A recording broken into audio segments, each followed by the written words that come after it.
has to decide. Okay, it says we're live. Hello and welcome, my gentle, of course, very modern apes.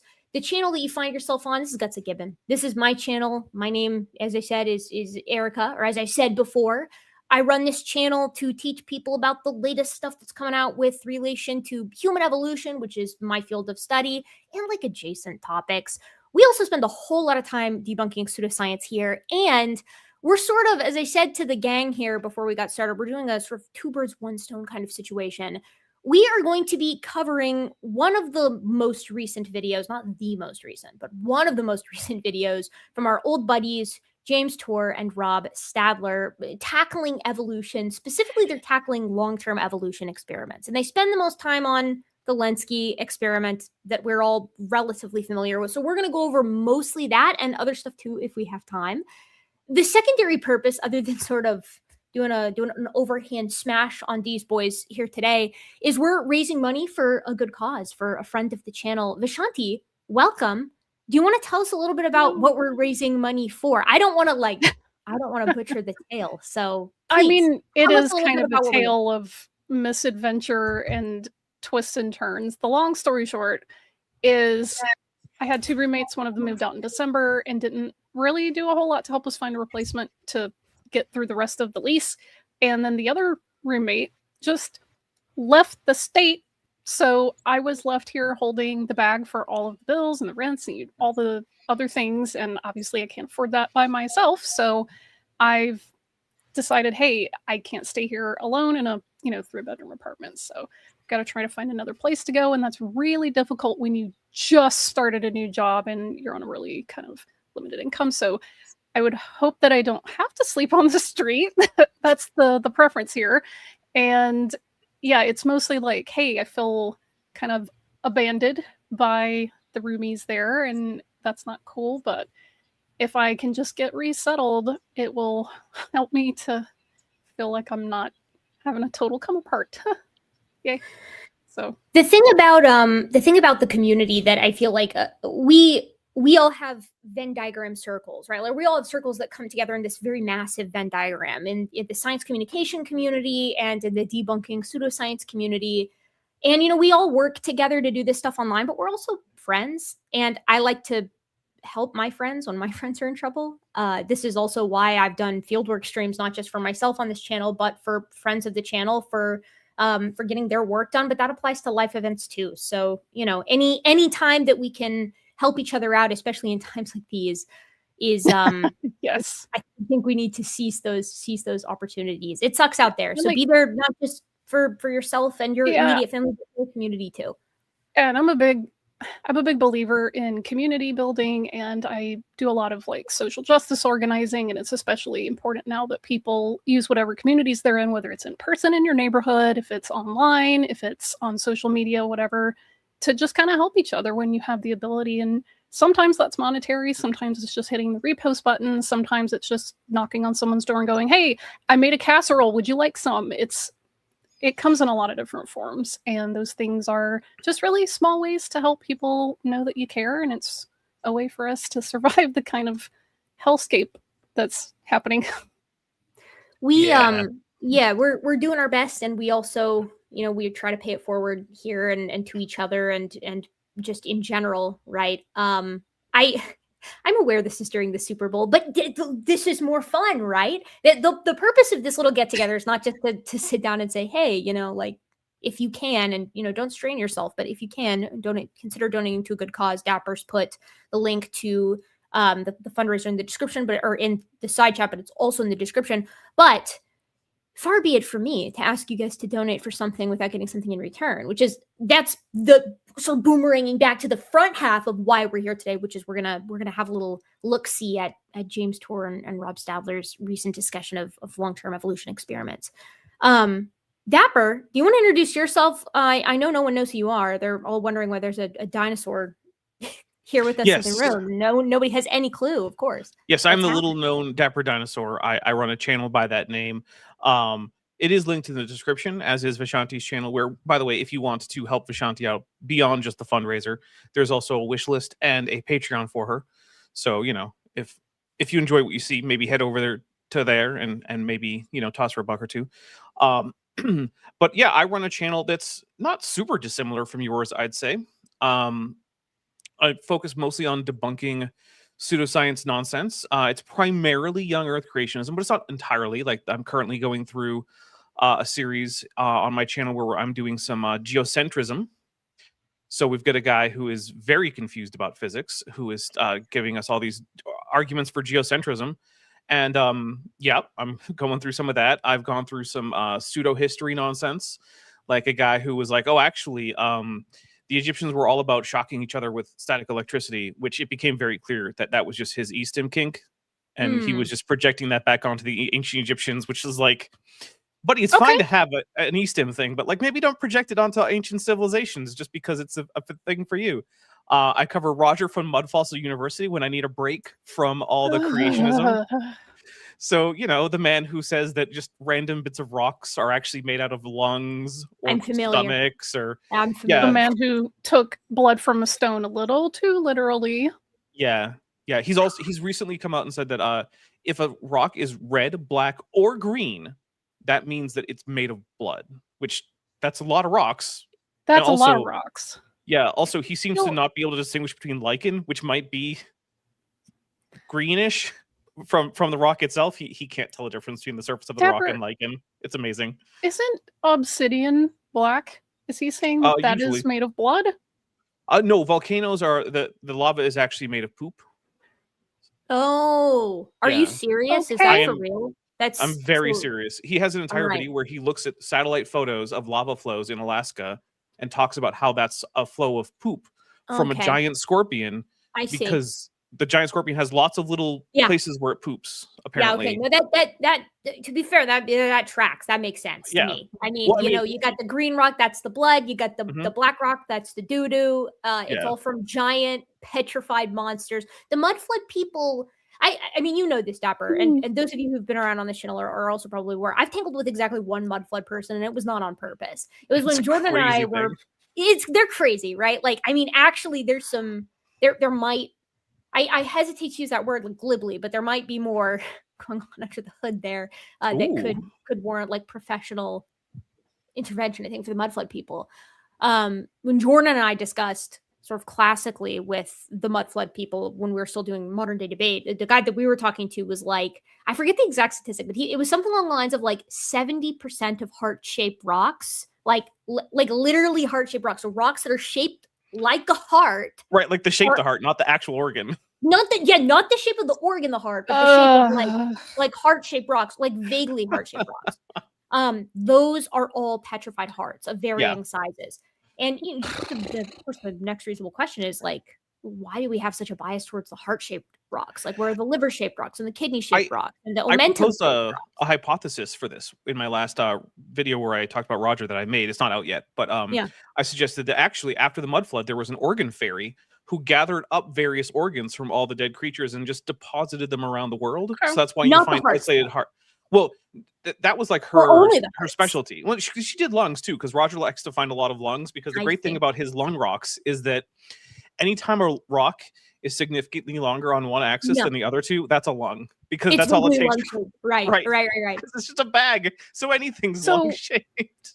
You know what I think? I think that having seen the documentary Troll Hunter, that these are excised organs from trolls that were exposed to UV light and turned into stone. I see. So okay, I mean, you could throw a lot of sort of petrifying creatures in there, like a gorgon, right? Roaming countryside causing this. The bottom line is there's a big spectrum of perspectives that fall sort of into the conspiracy range of thinking, and we're going to be talking about. I would say that I would love to sit here and say that I think that young Earth creationism is one of the more reasonable ones, but it really depends. I mean, really compared to all of the west coast of North America is a giant scorpion, which, by the way, had a beard. It is more reasonable than that. Yeah. But that's a really low bar. That bar is sitting on the solid inner core of the Earth. Right. I would put it above flat Earth. I would put it above hollow Earth. I would put it above the mud flood folks. But I would put it below quite a few others. Erica isn't a hollow Earth believer. She doesn't believe in King Kong. Confirmed. I know about my alter ego concave-ish.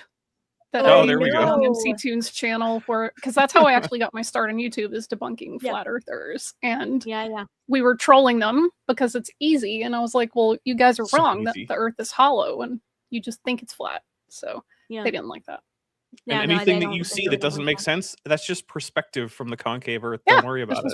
Perspective. Yeah. The ether is sort of fuzzing it in the distance. It's refraction. To misconstrue what's going on. So everything rotates around us. It's the inside of the dome. Yeah, exactly. Oh, okay. Hold on. I am keeping an eye on. I'm keeping an eye on chat. Feel free to super chat here if you'd like. Depending on where we get by the end of things, super chats will go towards Vishanti to make sure she meets her goal. We don't need to raise too much. I think where are we at right now, Vishanti? Where we started or Dapper? I don't have it open in. So the goal is $6,000, and we are currently at 5,414. We started today at 5,200 something. So we've had about 200 worth in donations. So thank you very much to everyone who's donated. And so we still need, was that $586 if I'm doing math correctly? Look at that. There's probably better than some young earth creationist geneticists at math just now. Well, okay. I will say this, that the goal does seem a bit steep, but that's because I live in California, which has notoriously preposterous living costs. Yeah. So I have to pay everything to wrap here and then get into a deposit for the play. Lieutenant Math the Navigator is already in the super chats trying to antagonize me. Do you see I saw that. Also, he said pelagic tunicates make better roommates. How dare he? Around you here, need to stop being so prejudiced against pelagic tunicates. The chat here is antagonistic. I know they know what they're doing. They like to stir the pot. So don't make me. And in response, don't make me get in there. To Hodgkin's snakes, I apologize. They're saying that I'm sitting on the throne in the Death Star. No, I'm sitting in the Sanctum Sanctorum. Which it's Marvel, not Star Wars. Yeah, okay. I'm just sitting in my big scaled up evil dungeon where I do my evolutionist plotting.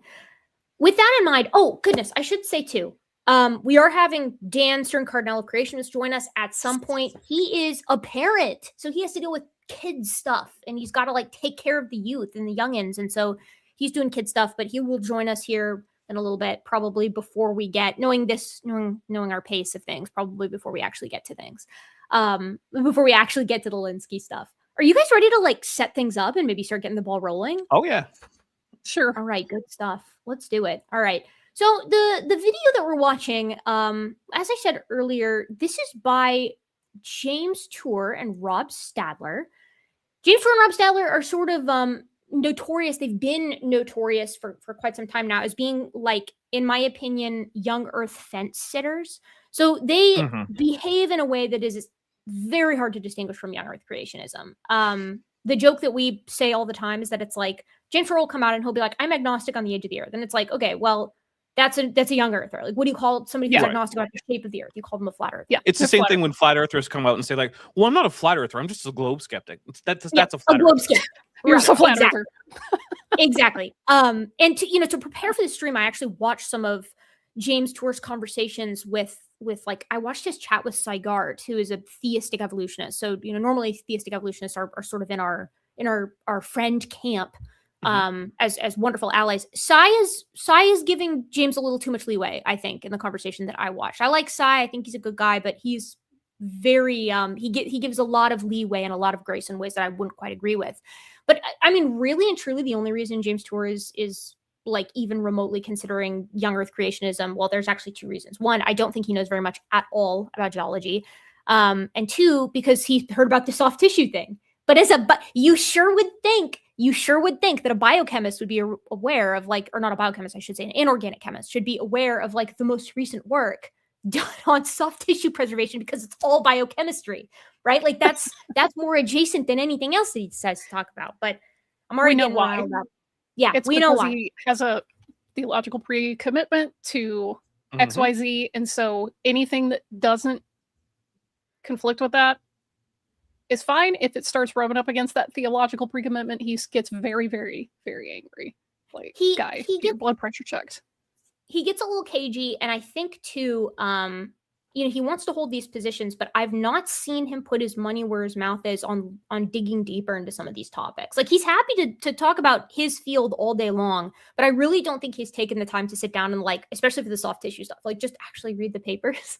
Because what I tend, you go, Dapper. No, maybe if Mary Schweitzer had published her paper on a chalkboard, he would pay more attention to it. Because as we all know, no science is valid unless it's done on a chalkboard. What's crazy is that in the conversation that Cy had with James Tour, Cy was like, that, like, I get where you're coming from, but that's just not really how biology functions. Like, that would be akin to saying, okay, I mean, the old adage is that it's like, what is it? Biology is applied chemistry, chemistry is applied physics, physics is applied mathematics, right? Yeah. So that would be like expecting to break every chemical equation down to the physics behind it. Like, that's just not.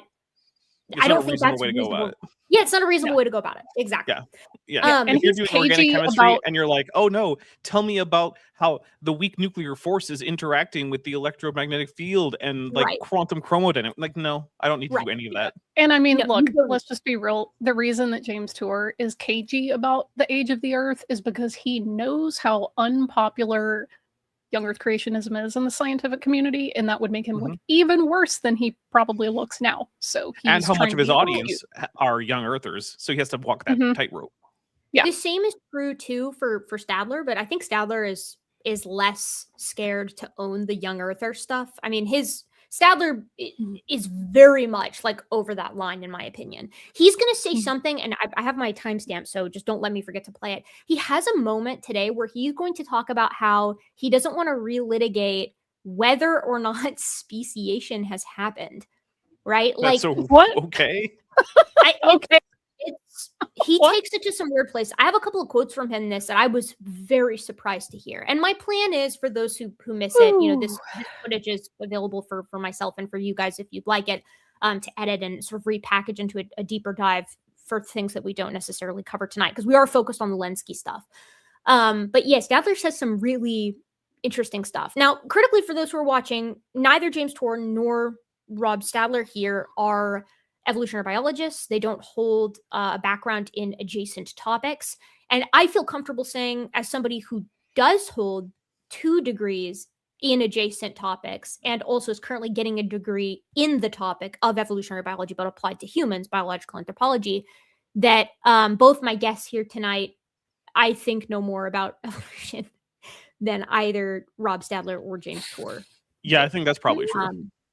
It certainly, I think you'll see that sounds a little bit like an overreach, and also remind me too, Jim says something here at the end, Jim Tour, he says something at the end here where he's like, I genuinely wasn't sure. I'm not sure if he's joking or not. The way I watched it 3 or 4 times, I think he has to be joking, because it does not make sense to me that he would propose something as ludicrous as he's proposing. Like, question why he asked Rob a question, and Rob laughs. Like, Rob clearly thinks it's a joke, but I want to get you guys' perspectives, but we'll save that for the end when we get there. For now, I don't know, you guys have anything else before we get started? I am braced. You're braced? You're ready to go? I won't be any more ready than I am now. Hey, you guys need to know, I'm raw dogging this stream, as it were. I cannot drink tonight because I went to a beer crawl yesterday, or a pub crawl yesterday, like a beer festival, and I had way too much to drink. Like, way too much to drink. It was one of those kinds of things where it's like the festival starts in the morning, and so you drink, it's like day drinking all day. Yeah. You're trying, like, it's not like you're drinking an excessive amount on purpose. It's just you're trying so many beers, like, and you're taking like little sips, but then it's like there's dozens and dozens and dozens of types of beers to taste. I did win a cool hat, though. I'll show it to you guys in a second. Oh, we'll do super chats first. We have $5 from LT Matt Nav. Pelagic tuna kits make better roommates. Dapper, you already covered that, but that one's aimed at you. From Bees in the raccoon suit for $2, the actual shape of the Earth is a big Rubik's Cube. I'm partial to the donut model myself. Oh, like you're playing one like Civilization 3 or something. Exactly. Nice. We have from Shunyata 00 for $10. Best of luck. No need to read. Did it anyway. Did it anyways. Yeah. We have from Lieutenant Matt Nav for $5. James Tour is basically Stephen Meyer, circa 2003. That's not a compliment. No, it's wait, did Stephen Meyer used to did he draw the line, or did he toe the line with the young Earther stuff? To be fair, he's still sort of cagey about how old the Earth is, and so the thing with the intelligent designers, right, is none of them really talk about the age of the Earth, and so he'll talk about things like the Cambrian period and the Eocene as if they are when science says they are. So he mostly acts like an old Earther, but I'm not sure that that's sincere or if it's just him trying not to be completely laughed out of every space he goes into. But also, remember, he thinks that animals originated in the Cambrian and mammals in the Eocene because he's an idiot.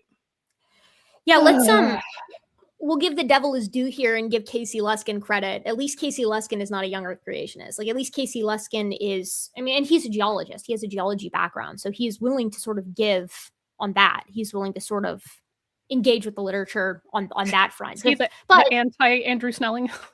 Yeah, the anti-Andrew Snelling. Yeah, exactly. But Casey also talks excessively about my area of expertise, and he is not. He is frequently incorrect on that. And I can say that actually with authority. From Raptor Shaped Earth for Dapper, what is ARS dollars? That is Argentinian pesos. For 200 Argentinian pesos, Mrs. Gibbon holds up chalk. You're clueless about the shape of the Earth. Clueless. Because of course it is in fact a raptor shape. Yeah. He had to have known what he was doing with that one, with how he handled that. But anyways. From Doug Lemley for $9.99. Super sticker, thank you very much. For $5 from Cyberoptic, 5757, $5 flat. Very kind of you, thank you. From Mudomon Mudomon1 for $10, making my donation in the name of the court-appointed special advocate programs, making sure kids in foster care have a voice. Badass. Thank you very much. That's wonderful. From Cassie Clearly for $5. I'll have to catch the replay because I'm on the East Coast and I'll have to be up early, but I still want to show my love. Go trans rights. Agreed for sure. Yes. With you on that. And thank you very much. And from Brandon Runyon for $5. I cannot read this. Dapper, can you read this? This one's for Vishanti. Okay, Vishanti, can you read this? The screen bigger. Let's see. And I made the screen so big that it cut off the bottom of the chat. One moment. Let's see. It says Kach et Kasfi. Or I think I don't see a dogish there. It could be there, but what does it mean? Something about like take my money, I think. Okay. Shut up and take my money. Love it. Thank you very much, Brandon. I couldn't read it, but the person who matters could. So. Yeah, yes, it is. I recognize it now. I haven't been sleeping lately. Lots of stress. We've got, okay, the super chats continue to roll in from Anna the Elephant, 1937, for $5 to Vishanti, favorite Proboscidean. I'm partial to Mammuthus primigenius, but all the long-nosed beings are beloved. You got to be careful with Anna the Elephant because they've got a perspective on what the best is, and they sort of give it away. Yeah, I don't know that I have a favorite. I mean, I think they're all really cool and they're smart and large. That's a very diplomatic answer, but I don't know. That's exactly how I would describe it. Yeah, I might need to force your hand here. No, you know what? That's okay. You're the guest. From Misty from Misty 3252 for $10. Hylobatid's great apes in every way but size. I could not possibly agree more, and I really wish that we called them the little apes instead of the lesser apes, because the people are coming after them in ways that make me irritated in the literature. Okay, people just, okay. Thank you guys. Hey, thanks for donating. But if you keep donating, we're not going to get to the, This is a trick that they've learned from Dapper because people will donate to keep us from getting into the stupid videos. Yeah, I know they do. Don't make me climb. I will grudge through this live stream to each one of your homes and throttle you and with my bare hands. From Trefane, thank you very much for $10, just because. Very, very kind. From the Plastic Mouse for $20. Couldn't decide on watching this or the line since Even Force are hosting tonight, but I like the Gibbon better. That is very kind of you. We're raising money. I know they're always raising money over there. We get oops. Oh, okay. Hold on. We need a mod in chat. Who wants to be promoted? Because Luke is busy tonight. I'm about to bust the hammer down. Who's doing slurs in chat? Hold on. Excuse me. This is not a Will Duffy stream. I'm not preoccupied with my PowerPoint. I can come ban you myself. Who's doing slurs in chat? Where are you? I would recommend Jillian Wren as a mod, by the way. All right. I second that. Jillian Wren, congratulations. You You are promoted. What's the managing mod or standard mod? All right. Jillian Wren, you've been promoted. Feel free. Ban away. They're evading my Sauron eye right now, but I will find them. No slurs in chat. Thanks so much. You can take that literally anywhere else on the internet. Go to Twitter. Twitter loves that shit. Seriously. Don't do it here. Thank you very much, the Plastic Mouse. So that is very kind. Thanks for being here. We're gonna be going through a video, so support the line too, though. Go back and give them a rewatch later, or watch tomorrow when I'm on. From Bees and a Raccoon Soup for $5, just a wonderfully kind donation. Thank you very much. And for goodness, this is a biggie. This is a beast. From Princess Censor Dinosaur Mishkin for Dapper. Polish What Loti. is that? Yeah. Okay. 1,000 Polish, what'd you say, Loti? Zloty, I believe. Zloty. Something close to that. Something close to that, at least. We got a Hail Darwin here, a Hail Evolution. Hail Evolution, mother species, our life, our fitness, and our change. To thee we do cry, poor children of genes. To thee we owe our traits, hoping our alleles are fit. You then our eyes complexity gave us, and after this survival and adaptations, you gave us fruit of thy womb genome. Is the genome the amen? I believe. Yes. No, I think that's just the end. I'm not sure. Okay. Yeah. Oh, it is? Okay. Yeah, because I think that's just the thy Yeah. womb, like comma. It's the genome that's the end. I'm not positive, but it's great, and we're actually pretty close to being able to have an entire evolutionist mass. We're Yes. working on our way through all the prayers. I'm excited for that. You could put that to some Gregorian chants, and you got yourself a Oh, yeah. religion going. From Jason Cuculo. Yeah, Cuculo for 7035, excuse me, for $2. I love the Siming. Symphalangus syndactylus. They're one of my favorite hylobatids, which means they're one of my favorite animals, period. I have got a killer Simang impression, but you guys are gonna have to wait. Once my promise to the subscribers is that once we hit 250,000 subscribers, I'm gonna teach you guys how to do a bunch of really, really accurate primate calls. Nice. And Simang Awesome. included. Because Erica, the I have a hylobatids quick Simon question, which please don't Ask. explain the whole answer. I just want to know if there is an explanation. Do we know why their fingers are like that? we have a suspicion, Okay. but we don't know for sure. All right. We don't know for sure. Why you have the partial conjoined? Why they have the syndactyly that they're named for? Yes, we know a little bit. Remind me later. Not the Got topic. I could go on, but I won't. Okay. Okay. From Raptor Shaped Earth for 200. Argentinian pesos. I was gonna get that right. I actually was gonna get that. My I was apologies. I thought following it. I thought you the jumped the gun. pause was for me. No, you jumped the gun, making me Sorry. look bad. That's all right. Sorry. Capybaras are also divided into lesser and greater. Let's see. Josepho Artigacia must have been the greatest capybara. Okay. Is it a huge capybara? Is like a massive, massive capybara? I hope it's That- the size of a hippo. A cavomorph, if you will. That would be a cool. hippo-sized cavomorph. That sounds based. That sounds super based. Okay. All right, guys. I'm being serious. Enough is enough. From no long, $2. No slurs in chat. Speak clearly. Rimshot. Thank you. From Lone Sky Hominin for $19.99. Thank you very much for your wonderful donation. Recently had a 6-hour conversation with a friend and convinced her of the ancient age of the earth and evolution. She's now Nice. moving to Florida, and I've recommended your new series with Will. Y'all are doing the Nice. needed work.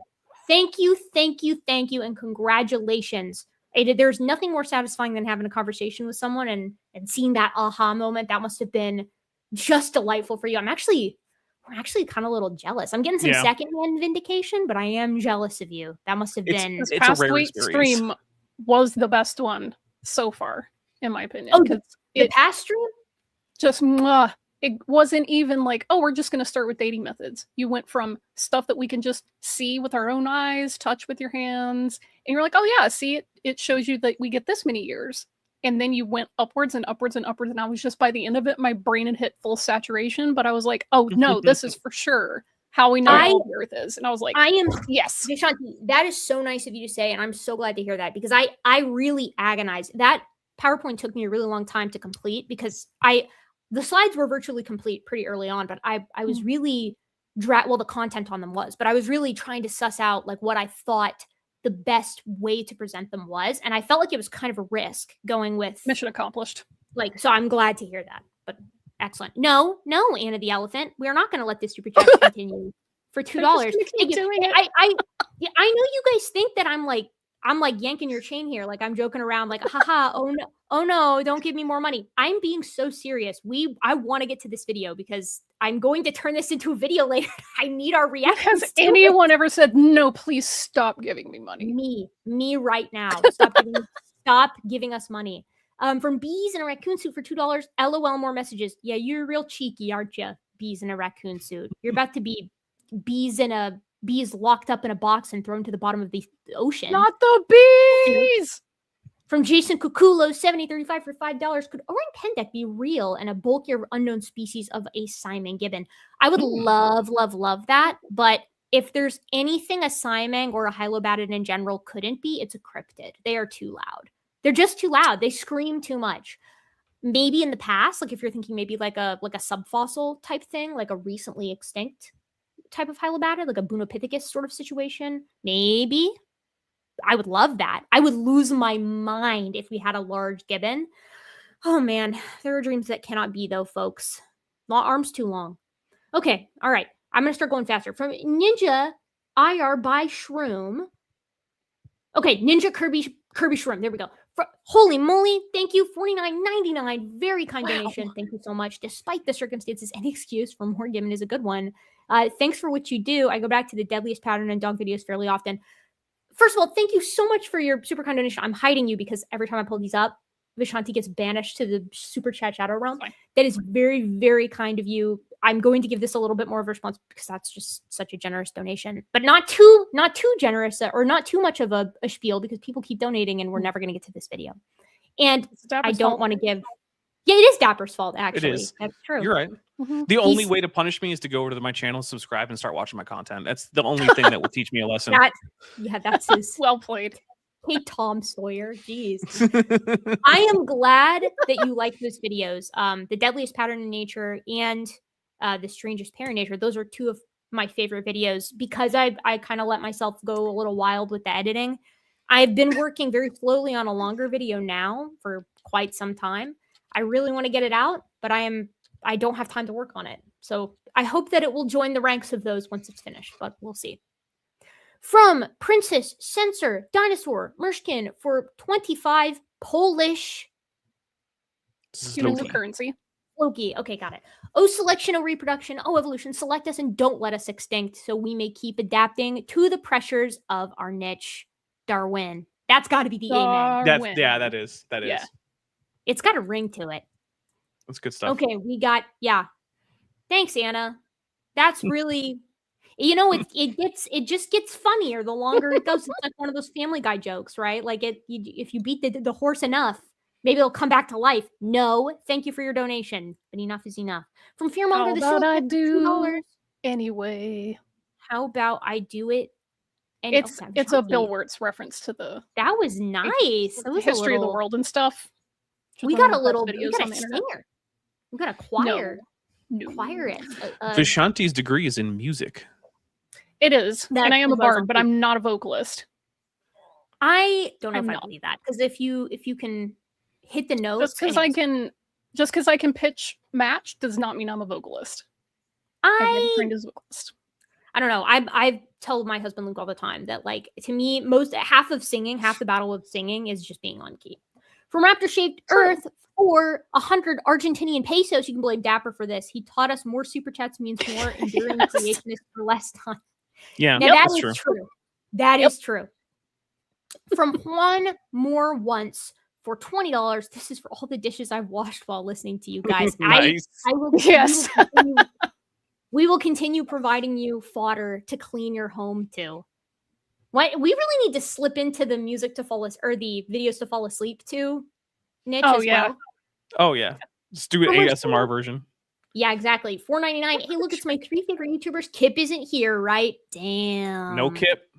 Damn. From Lieutenant Matt Knapp for $5 longer Kimmon videos, so about 12 hours. It's actually sitting at 3.5 right now. So it's going to be my longest well-edited video. It's a beast. I just recently put a 6-hour and 50-minute video in the can. It's it's a lot. Yeah, the worst thing about that is trying to export it and then getting it uploaded, and then you get everything ready to go, and then boom, copyright strike, and you got to do the whole thing. Literally happened to me. Misery, absolute misery. I hated it. From Princess Censored Dinosaur Michigan for 10 Polish currencies tries to beat the horse anyways. No, your horse beating privileges have been revoked.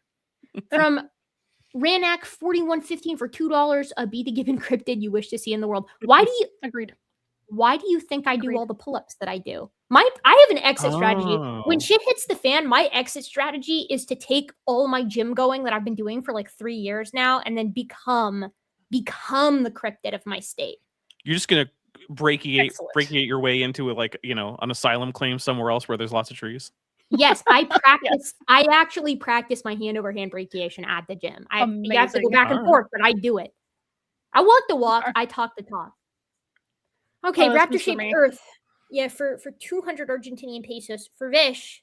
¿Qué se necesita para ir a la Bamba? $2,000. Punto. All right, that's a fair bit. Shut down. We're shutting that down. All right, folks, you ready for this? We ready to watch James Tour and Rob Stadler for a minute? Google the bonkers. Okay. So we're gonna let Rob kick us off here. Now, those of you who remember anything about Rob Stadler and James Tour and sort of what's going on here, Rob Stadler wrote this book called The Scientific Approach to Evolution. And he's very keen on getting everybody to adopt his sort of 6 means by which to assess science as high versus low confidence. He's going to shill for that a little bit in here, but we're hopefully going to skip over it. The more important thing that he's going to talk about is the difference between the tree of life versus the forest of life. This is your common ancestry versus separately created kinds. So I'm going to get it started. Let me know if you can't hear him, okay? Okay.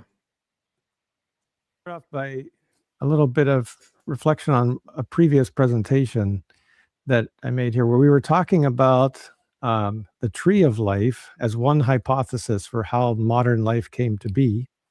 And this is all life coming from one common ancestor through the process of evolution. And there's an alternative hypothesis, which is a forest of life, where one tree represents each kind. There's a different tree for each kind. And each kind of life is free to diversify over time up to a constraint. And please, I have a question. Where does he think the maned wolf fits? Because it kind of looks like a fox, but also maybe a dog, kind of. And that's the one thing that I can only figure out that they have as a metric is looks like. So he's going to talk about this. He's going to touch back on this in a minute when he talks about all of the diversity that dogs are capable of. And he's specifically going to talk about the nature of Great Danes versus wolves. And he's going to talk about the limits of microevolution. And James is going to touch on this too. But the maned wolf always sits in my head as well. Hold on. Oh, Dan is here. Okay. Hey. Oh, wait, hold on. We have to admit Dan. Hey, Dan. Right on time. Hi. We just got started. I saw that we hadn't started yet, like 10 minutes ago, and now I see Rob is doing his Young Earth thing. Even though, do we talk about how Rob and James are Young Earthers because they totally are? Oh yeah, we don't want to say that because they know that's. I just noticed something about Rob, which is that he's giving me big Mr. Burns energy right now. I don't know if it's the framing or what, but he just. I just feel like he should actually be a overbearing boss at a nuclear power plant. He's got the Boo Earns. Yeah, it's Boo Earns. I was saying Boo Earns. Yeah, he's getting into the spiel. He's getting into the spiel here, Dan. Okay, I'm gonna let him keep going. Well, I have one quick comment, which is I feel like his point would be better if it wasn't very obvious that his graphic is exactly what the forest of life is, which is just arbitrarily cutting off common ancestry at some level for no reason. Because it's literally what the graphic is. Well, we know the reason. Yep. We know the reason is the Young Earth. No scientific reason. We could sit here too and take issue with the fact that these are both being pitted as two equally worth considering hypotheses in the year 2026, as if the former has not been had everything in the kitchen sink thrown at it for the past 150 plus years. But I digress. Also, one more small digression, which I know we hate here, so I apologize. Yeah. Can't stand him. Last year he just admitted that straight up, God could do it that way, so you can't test this hypothesis. He straight up admitted that. Like, he told you that, didn't he? He told me that. Like, to me, he admitted that. Yeah. Amazing. So it's just last Thursdayism. God could have made it look that way. Okay, great. This then tree clusters plants and fungi together to the exclusion of animals, and it should not. Animals and fungi are more closely related to each other than either is to plants. So this tree is also just wrong, which every time a creationist puts up a phylogenetic tree, my first instinct is, okay, what did they screw up on this tree? Because there's always some major glaring errors. All the way over there. You're right. Good call. So, yep. So throwing it back to what you were just saying, Dan, about the non-falsifiability, I was saving that for the punchline here in about 2 minutes or whatever when we get to it. No, it's okay. I'll spoil it for you, because what he does is he talks about how we can differentiate with data between these two hypotheses. But I thought you couldn't test common design or the forest of life. We're getting data. Like you said that. Let's go. Let's hear it. Let's hear it, I Rob. thought they were testable, so we'll get there. All right, we're data gonna that Rob let's see is it. impossible.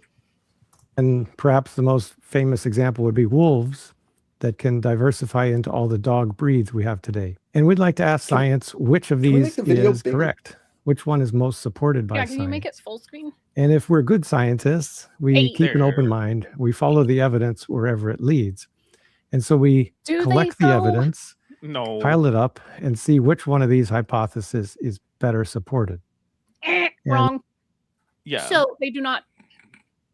My favorite thing about R.J. Downard and Jackson Wheat's work on The Rocks Were There, as well as their sequel that's coming out, The Rocks Were There Too, is that they documented that on average, a young Earth creationist will ignore approximately 90% of the data field on any given subject on which they just touch.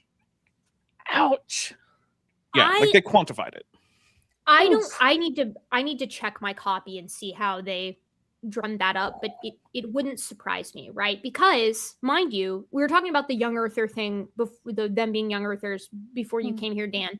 And I mentioned how I rewatched a conversation between James Tour and Sygart before, like this afternoon while I was at the gym, I was listening to it. And when Sygart is talking about the age of the Earth, and when James Tour kind of hits back, and he's got 1 point and 1 point only in favor of this young Earth thing, and it's soft tissue and dinosaur bones, right?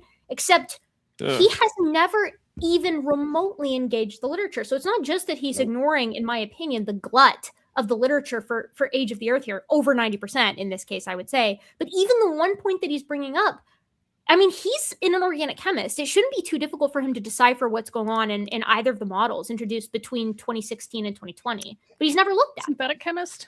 Yeah.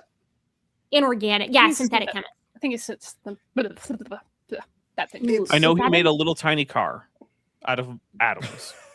That was the thing. Look, I think it's kind of cool in a novelty sort of like, oh, hey, look at that. That's kind of neat sort of way. Dapper, what was it that you were saying like about this slide, that this type of thing in particular, is that people have never come to the conclusion of young Earth creationism without going through a religious avenue first? They'd never come to it just through the data. Every time I can check up on a story about someone who used to be an atheist, who used to be an evolutionist or whatever, and then has since become an anti-evolutionist, the order is always first have some kind of event which leads to a conversion to a particularly theologically conservative form of Christianity, then realize that their scientific ideas are in tension with their newfound theology, and then they shift their scientific ideas. It has never, as far as I can tell, been the case that someone has been like, wow, look at all this evidence that evolution is fake and the Earth is really young. Oh, look, Christians have been saying that for years. I guess I'll go become a Christian now.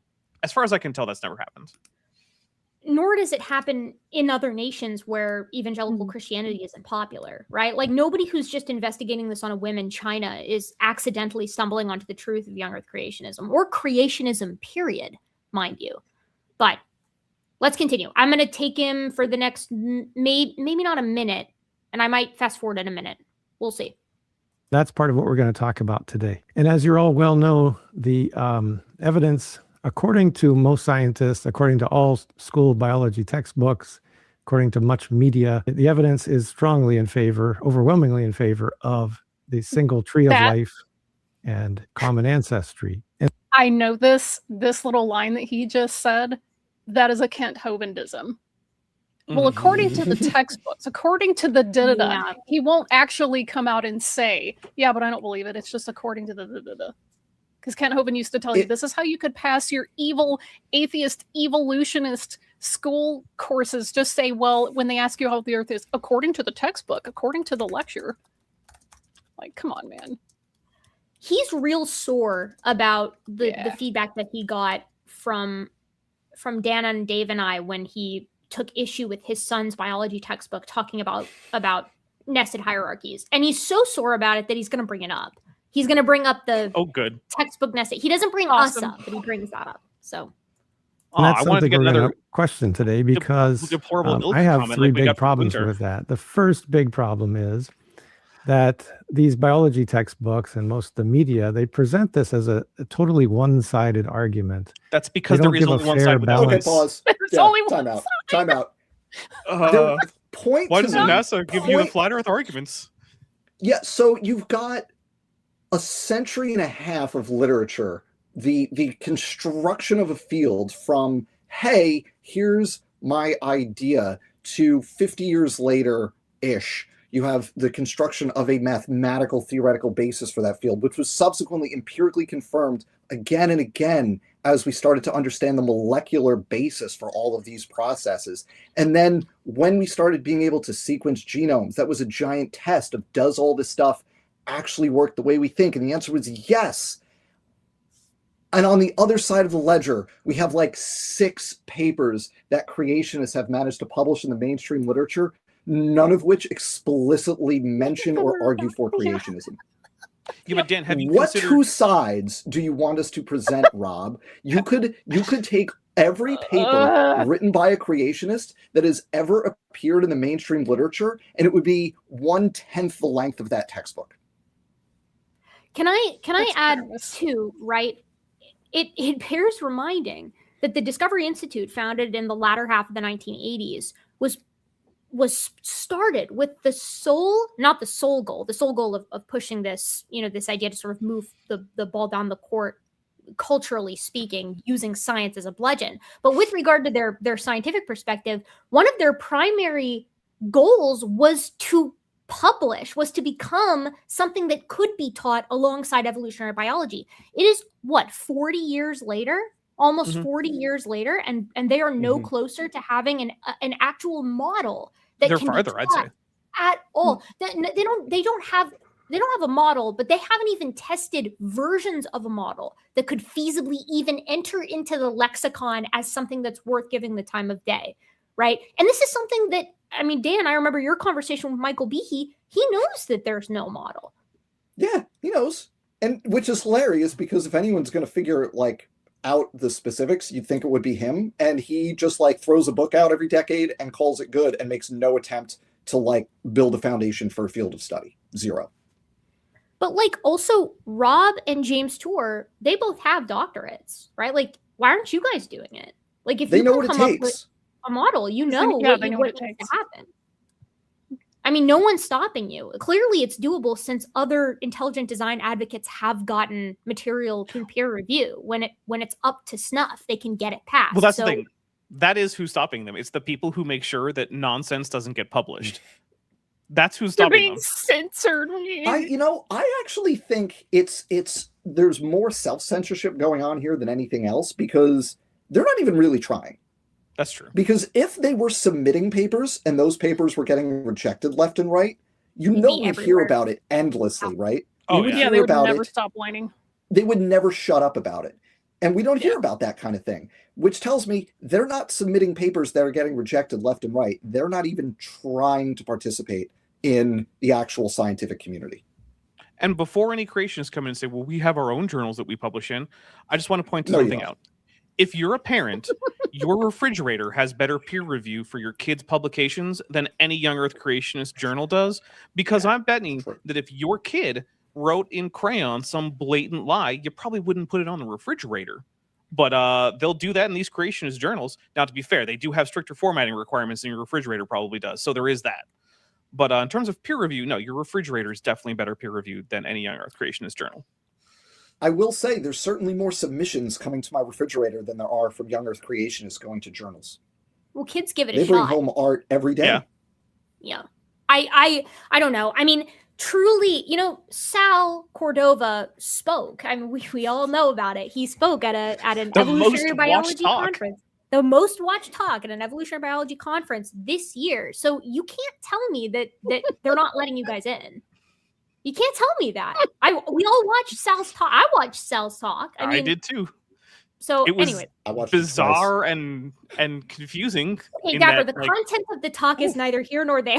True, that's fair. That's fair. Good job, We're Sal. talking about the emotion of the talk in the first place. He got it, and it wasn't a poster; it was a talk. So Yeah.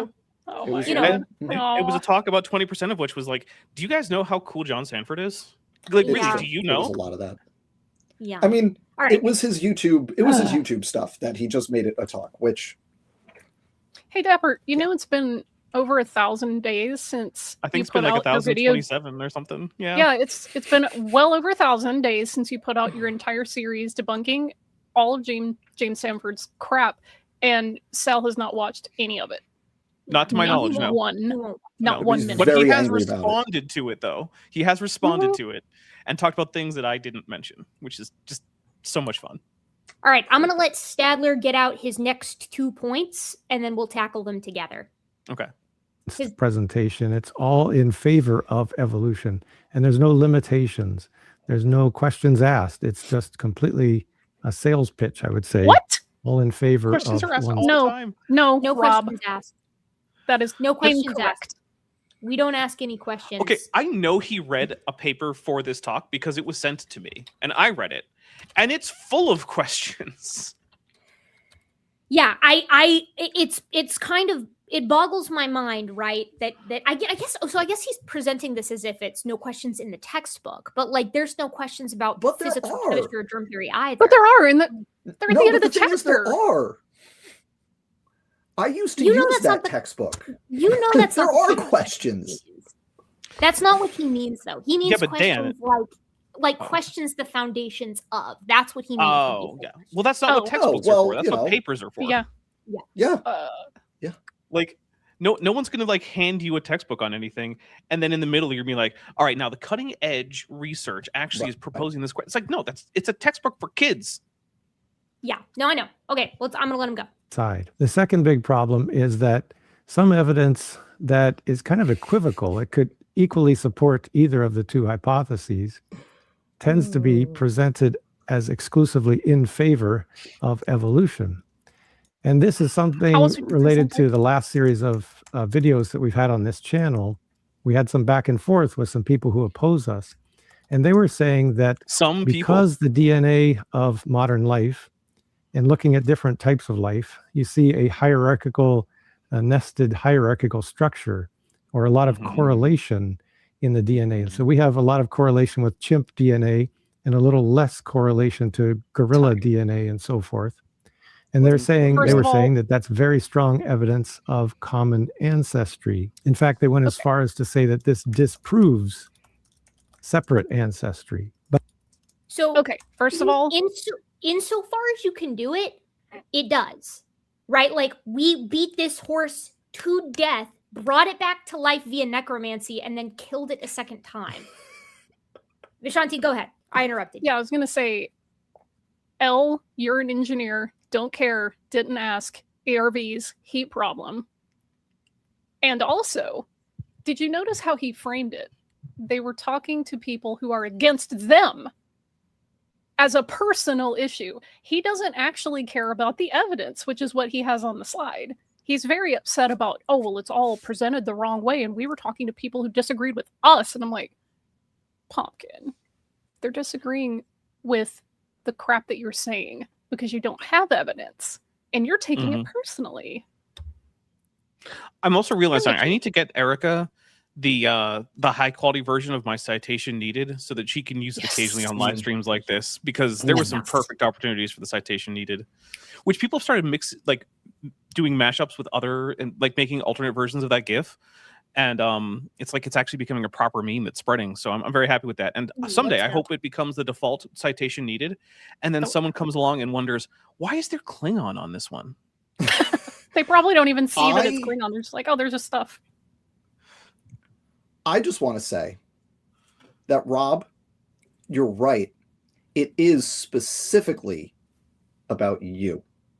Personally. I specifically don't like you.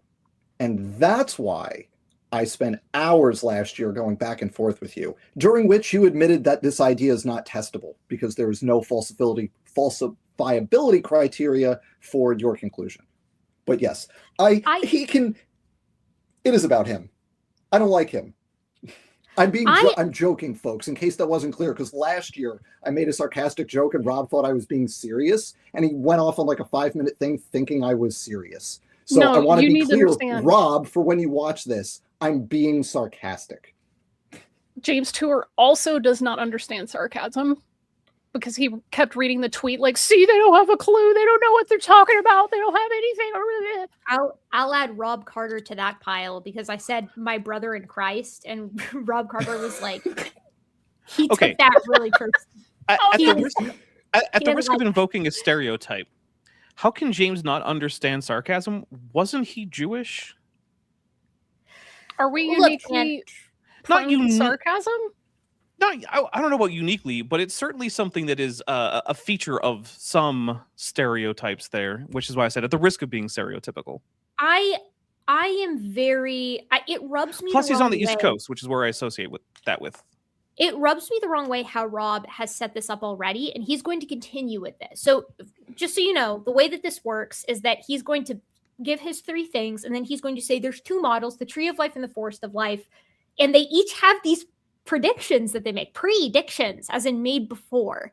And we're going to look at this new paper that's sort of a meta-analysis of long-term evolution studies, and we're going to see which model the glut of the data actually supports. That's how he's going to set this up. But Rob, your model can't be falsified. We established that. You told us that yourself.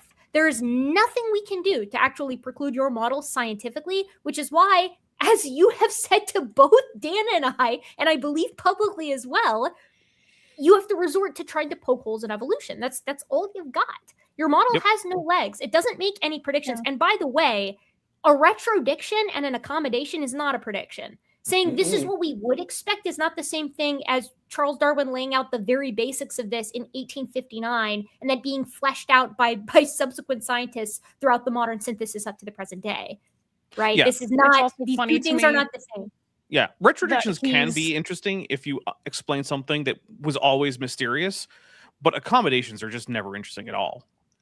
And that's what this is, because he is doing what he's doing is indistinguishable from like any random young earther on YouTube where they might say, oh, well, our model is compatible with that observation just like your model. It's equivocal. Therefore, you can't use it as evidence for either side. So one, he's just doing like the most boring, like bottom of the barrel young earth creationist apologetics here. But also, just in terms of just like how science works, he's wrong. Because you have an observation, the nested hierarchical pattern, and that is an explicit prediction of evolutionary theory that was fulfilled once we were able to sequence the genomes.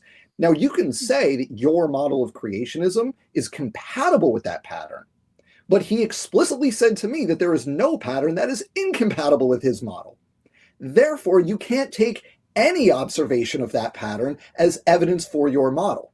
If they're all compatible, then none of them can be taken as affirmative evidence. Whereas for our model, it's an explicit confirmed prediction. That's what makes it evidence for evolutionary theory, but not evidence in favor of his creation model. And I don't expect him to understand how science works because, once again, Salem hypothesis, he's got an engineering background, not like a science background. He wrote a whole book called The Scientific Approach to Evolution, evaluating the scientific evidence for evolution. And at no point in this book does the concept of hypothesis testing make an appearance. So this is a man who does not understand how science works. Why would you test a hypothesis if you already know you're right because God told you you're right? Hold on. While we're at that, hold on just a second. Keep talking. I've got something special. With hypothesis testing. Oh yeah. Well, another thing is that he keeps pulling this idea out of the Young Earth Creationist playbook. Is, well, if I could just disprove one thing, then your entire model collapses. That's not how that works. And keep in mind that he opened up his presentation by talking about the glut of evidence. Okay, so if he wants to claim that there's a glut of evidence for or against a thing, then he can't just focus on one thing and go, yeah, see, I destroyed your model, therefore God did it. Because that doesn't get us there. It just would say like, oh, there's one line of evidence that doesn't support X, Y, or Z. That doesn't get you to the null hypothesis, which he thinks is creationism, which it's not. What you can see on your screen right now is an excerpt from the paper that he's going to be going over. Hypothesis generating machines. And then it goes over how evolution and evolutionary theory engages with hypothesis testing using long-term evolution experiments. This is in the paper that he's claiming to dissect in depth. And then he's also going to have the nerve at the end of this to say, and if you think I'm wrong and you're just dumping papers in the description, you better have read them. And it's like, okay, you know what? That's rich. I think towards the end of this, what we should do is we should have a poll to see whether the audience thinks that Stadler either didn't read the paper, read it but just didn't understand it, or read it, understood it, and is lying. Because as far as I can tell, those are the only options. I remember the triangle meme. I do remember the triangle meme. Most well-informed, honest, or creationist. You can pick two at most. Yep. I think he's uninformed. I genuinely don't think he's going to say a couple of things in this that I think you can only say if you really don't understand evolutionary biology and like what the idea is actually claiming and how it actually works, how the mechanisms work and how they interact with each other. Because even if he was just trying to sort of play dumb, it makes you look bad. Like, I just don't think that he would say some of the things that he says and risk his reputation if he knew the actual implications of what he's saying. But we'll get to that in a second. I want to do a quick update now that we're at just around an hour for the fundraiser, which is to say that we now are at $5,885. We need $115 to go. Yeah, but with the super chats, we're covered. Oh, and 43 seconds into the video. So yeah, 43 seconds. Okay, we're gonna continue. Dan, welcome to us. We're right on track. And I would say that evidence, that particular type of evidence, is equivocal. It can support either side.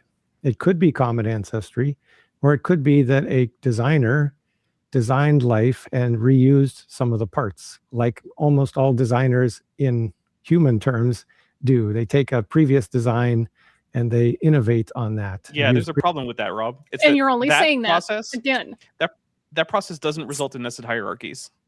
You know how we can tell? Exactly. Because you can't actually take designed things and turn them into nested hierarchies. But with undesigned things, like living organisms that have common descent, have common ancestry and descent with modification, you can also do it with things like manuscripts that are written by different scribes who are copying to create different, manuscript families. You can also do it with languages, which descend from ancestor languages with modifications as a result of changes to grammar and sound and phonotactics and all that stuff. All of these cases in which there's no overarching design, but there is descent with modification, you get hierarchical trees. With intelligent design, you fundamentally don't, unless the person doing the design is trying to mimic a non-intelligent design process, like your Tolkien making up Elvish languages by artificially evolving languages forward through time to make the appearance of a non-intelligently designed thing. Yeah. So unless God is just a trickster who doesn't want us to think that life is intelligently designed, life does not indicate intelligent design in the terms of having a nested hierarchy. But also, again, this is another thing that he's saying because specifically he is an engineer. And they're extremely fond, I guess, of using this as like, well, in their mind, we use common design elements and we have intent and we're a thinking agent. Therefore, what I see in nature looks like it was designed. Therefore, it must be. Like, that's not how that works. Also, not one of them, not a single one of them will ever use an analogy with a living creature. It's always inanimate objects, and those don't reproduce, champ. Dan, do you think I'm actually asking, do you think he memory hold our entire interaction? Like him saying that right now, that he's talking about this couch specifically within our exchange. So this is the bomb et al. Stuff. This is the nested hierarchy that we see in all primates specifically. And he's saying here that could support common design or common descent because a designer might reuse parts. Would he artificially program in fake histories, Rob? Because otherwise we're talking about last Thursdayism. It's species level separate ancestry if that's what you're proposing. But we went over this in just excruciating detail at a So many glacial hours. pace over the course of multiple hours. I know he has to understand this, or at least at some point he did understand it. So him repeating this now strikes me as, and I'm sorry to say this, Rob, a little bit dishonest, because yeah.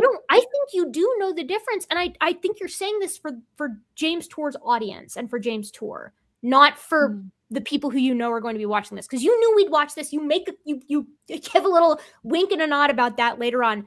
This is just antithetical to where we were at and what you agreed to months ago. Yeah, this is months ago. It's almost a year ago at this point. This is the beginning. Now we're back at where we were like last March or April or whatever, and then that conversation continued all through like into the summer of last year, which again, I want to emphasize, culminated with me finally like pulling freaking teeth. But I finally said, is there a pattern that you could see in the modern day that would be incompatible with your common design hypothesis? And he said no.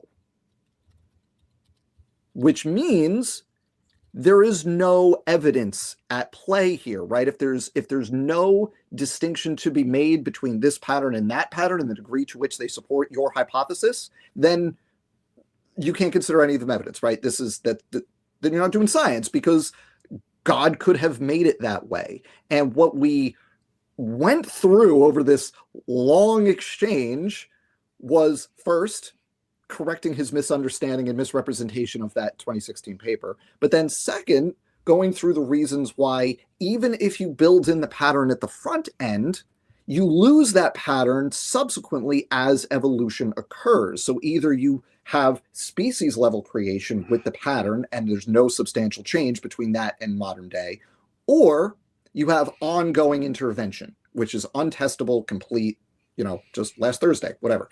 So none of that stuff is scientific. And he is presenting what he is saying right now is the beginning of that, not after the months of it. So it's like that whole thing never happened.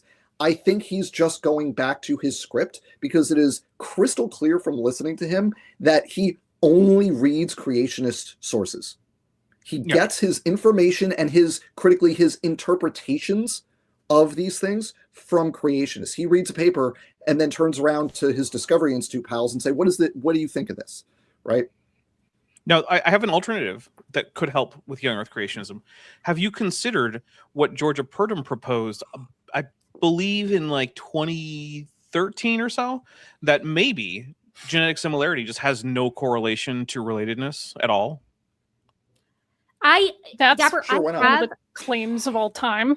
I have considered that. Like I have considered that. And the thing is, that is to me as bad as, and maybe worse than Donnie's miraculous supercooling to fix the heat problem. Because that's basically just like whatever we have today, everything we see, without, to my knowledge, a single exception, genetics is reflective of ancestor-descendant relationships, and your genomic similarity will recapitulate your family tree. That works within species, that works between species. So to invoke some kind of magic reason why that isn't the case, with zero reason why we should suspect that the current setup and our current models don't work, because they continue to make accurate predictions and underscore agriculture, medicine, and so on and so forth, is like goofballery to the highest degree. That makes zero sense. Yes. Yeah. I tried to work out what would have to be the case for that to happen. And what I realized is there would have to be two things. One, genome would have to not correlate with, genotype would have to not correlate with phenotype at all. And the genome would have to not be inherited from parent to offspring. And if both of those things were true, then yeah, sure. Maybe we could get to the point where we say that genotype and phenotype and relatedness have no connections, which was we don't see that. We see the opposite of all of that. Congratulations. All paternity tests are fake. All DNA tests are fake. Genealogy doesn't work. Get wrecked. I mean, I know some guys who would be very stoked if all paternity tests were fake. Seriously. I just put in the YouTube chat a link to a paper from 1992, Hillis et al. 1992, that actually tested this idea, because that's what scientists do. We test things. So they actually, what they did is they used experimental populations And then just looking at the descendant group, so they had a population, split it, and then at the end they sequenced the descendant experimental populations and then did phylogenetics on the descendant groups, and then rebuilt using the phylogenetic techniques the pattern of descent. And wouldn't you know it, the techniques matched the true tree that they knew from the experiment. So we've actually tested this proposition of does similarity, does it actually show relatedness, or is it just happenstance? And the answer is it is an indicator of relatedness directly. So like Unless that is Satan not a messed thing with that's it's not a thing that's up for debate. It's, you know, I'm gonna unless let Rob somebody continue. messed with it. I'm gonna let him say his next one. Previous parts to make something better in the next generation.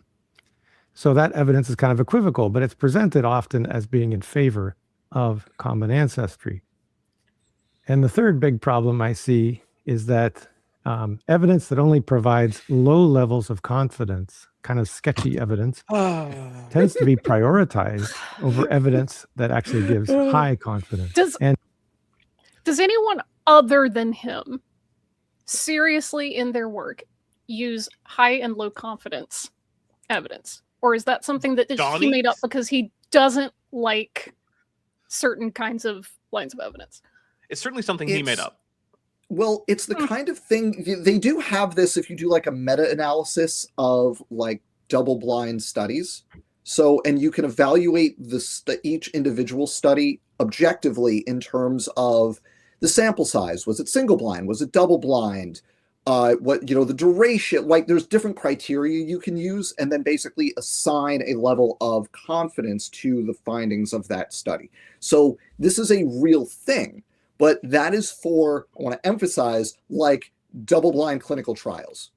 Right. It's not for physics or geology. It the thing that he is doing with it. It's different because he, like one of the things is, well, he's kind of gone back and forth on this, but like, did you directly observe it? Thinking like when you're talking about evolution, did you directly observe the evolutionary change? And he has said you don't need to directly see it. And then like a month later, it's been like the best thing to do would be to directly see bacteria evolve into humans in a lab. So Dan, he says that again in this video, right? Like he's back to it. I'm gonna skip it. I'm just gonna when I edit this down, I'm just gonna when I edit this down and like do my little version of it and put our little inserts in. I'm just gonna redo what we said last time because I don't know what to do with this. Yeah, I want to also point out that argument is yet another flat Earth argument that is just young Earthers are using it too. So whenever anyone tells me, "Oh, it's not fair to compare flat Earthers and young Earthers," well, then tell the young Earth creationists to stop sounding like flat Earthers who are always saying things like, "Well, did you do the experiment yourself? Did you watch the sunrise? Did you go to space?" Stop it. And stop acting like whenever flirts. They ask that to people who have actually been to space, they're like, no, you didn't. Yeah. No, for real. Like again, I'm not gonna wade through it because he says it in like 6 different ways before finally coming right out and being like, but yeah, fossil record is low confidence, vestigial organs are low confidence. And by the way, Dan, I hope you noticed too how he's sort of recouched nested hierarchies, because now nested hierarchies are agnostic evidence that have no bearing on either side. The last refuge of scoundrels is that evidence is discriminatory. That evidence is agnostic. Yeah. Yeah. Sure, kid. All right. Yeah. When I repackage this, I'm gonna go on a long spiel about that because there's one more thing to note with this low confidence thing. A lot of his shtick with this involves like direct observation of things. And what he means by that, or what he seems to mean by that, is that you have to see the evolutionary change happen. What he doesn't seem to realize is that when you're making a prediction and evaluating it, the direct observation are the results, right? It's the data that you're checking. So like if you are looking at DNA sequences and you make a prediction about the pattern of similarity among those sequences, sequencing the DNA and comparing them is a direct observation, right? You don't have to see the things evolve to make the observation. This slide is making me want to jump out of the window. I live Yeah, on the second sorry, floor of the building. I had 2 windows open, so it restarted it from the beginning. So sorry you heard double of me. Yeah, Dan, Vishanti, you would probably end up in a hospital instead of on the streets if you did that. So you would at least be safe in the streets. Playing 4D chess there. So Except then I also lose. I would need to do a fundraiser because the hospital stays in the United States. True. So I have us here. I'm not going to play it. I just want you to appreciate that he says here, this is his evidence to separate the 2 hypotheses, evidence from the ancient past, which he's just going to say poo-poo, stinky, that doesn't work. And the reason it doesn't work is because in the 16 intervening minutes, or I should say like 10 minutes between where we are now and where we just were, he goes through his 6 criteria. He does that for again. assessment. Yeah. Yeah. Okay. And so I'm not including that. We've already done that to death. Nope. I don't care about it. Yeah. You know, he can sit all day long and try to explain to us why you can't do a prospective study in paleontology, but it's just like, you know, gestures vigorously to Neil Shubin, to anybody who has ever gone out with a hypothesis, which by the way is required. Like if you're going to do field work, you have to have an idea of like, okay, what do we expect to find? And then you test that just as you do in geology, just as you do in astronomy, but it's fine. We're not going to do it. So he's going to say, you know, poo-poo egg, that's our ancient past evidence. We don't care about that. But the prospective studies for evolution or of evolution, that's where that's where the rubber meets the road. Now, I know what you're wondering. Is the nested hierarchy that we see when we sequence the genomes of all living things a part of a prospective study for evolution? No, it is not, because that is non-discriminatory evidence. That does not count. It's fine. It doesn't matter. I would love to ask him. James, see, there you go. I'm switching in my head. Rob, I think you're a young Earth creationist, but you're cagey on it. So how old is the Earth? Like straight up, you got to tell me, like, give me an answer. If he says old Earth, I would ask him, how do we know? Did you watch the Earth age directly? Did you watch the Earth form? Yeah. Billions of years ago, right? And we could tell with okay. So it's actually okay to use evidence from the past if you agree with the conclusion, but it's not. Now he may be a young Earther, in which case, how do you know there was a flood? Were you there? Was he there? Did you watch Moses lead the Israelites out of Egypt, Rob? Did you how do you know all those layers were laid down by a flood? Because you're a young Earther, right? So he's full of it because he will accept and utilize evidence from the past that's not directly observed when it is convenient for him, whether he's young Earther or an old Earther. I think he's a young Earther, but if he's an old Earther, even better. But when it comes to evolution or universal common ancestry, which he cannot accept, now that evidence from the past is no longer acceptable. There's a clear double standard here. I want to touch on something. Oh, sorry, yeah, make a prediction, please. I predict, based on prior attempts to dodge this exact question by James Tour, that Stadler is very likely to say, well, I don't know. But in his brain, he's thinking it's young. Yeah. Now, I can't confirm the contents of the inside of his brain. But if he says, well, I don't know, and he doesn't give you young or old, or I sincerely doubt he's going to try to give you an age range. But yeah, if he gives you the, I don't know, then it's young Earth. He's not a young Earther. He's an age skeptic. He's an age, yeah. He's just asking questions. Rob, let us know. Yes. How old's the Earth? He's not. He won't commit. Neither will James Tour. But they also and that means they're young Earthers. That means they're young. Yeah, Earthers, that means like straight up. Yep. They're young Earthers, but they don't want the baggage of being a young Earther, because that would mean so they're liars. Okay. Whatever. I find it really interesting that he spends so much time talking about how we need these eyewitness accounts. Like direct observation is so superior and so much better. And every now and again, I think if you'll recall, Dan, he's made comparisons to like forensics. Well, that's kind of funny because like I don't know what you guys know. I don't know what you guys. Yeah, like I don't know if you guys know this, but so I'm watching Better Call Saul right now. Great show. Oh, and no. I've learned a little bit. I've been a little interested in law and things like that. There's this funny thing about quality of evidence and where eyewitness accounts land in comparison to DNA evidence. I wonder, do we have any DNA evidence that we can assess here? Maybe like genomes of all the organisms that live on our planet today, so we can see how related they are to one another. We do, of course, which is why anything that is just so brutally out of your favor has to be swept into the, well, it's agnostic kind of thing. We're seeing the same thing happen with creationists accepting Australopithecus being bipedal. That used to be a big, oh, we can't accept that because that would mean ape men are real, and now that's agnostic. Who cares? It's the same thing. We see the same trajectory every single time.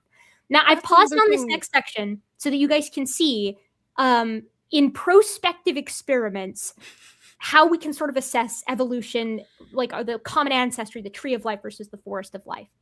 And he's saying that a prospective experiment can show change because of new functionality from random mutations in natural selection. Later, he's going to call that adaptation. And then James Tour is going to go, so not evolution. We'll get there. Of course. Gain through loss of function, which he's going to call devolution. Now, riddle me this, folks. How often have you guys seen the term devolution in the literature? I'm just curious. I don't know that I've ever seen it. Anyone? I don't think I've ever seen it. No? Yeah, me either. It's Nope. funny how that works because fitness gains through loss of function is also evolution.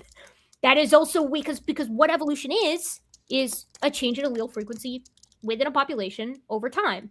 So fitness being gained in individuals and then being passed on to offspring, that even if that results in the loss of an entire gene, that's going to simultaneously be evolution and a smaller genome, like a truncation of the genome, whatever. Number 3, adaptation through pre-existing functions. He has a question mark. His check mark means it favors tree of life. His X means it favors forest of life. And his question mark means it's agnostic. It's agnostic. Is that his way of saying acceptation? Is that what that is?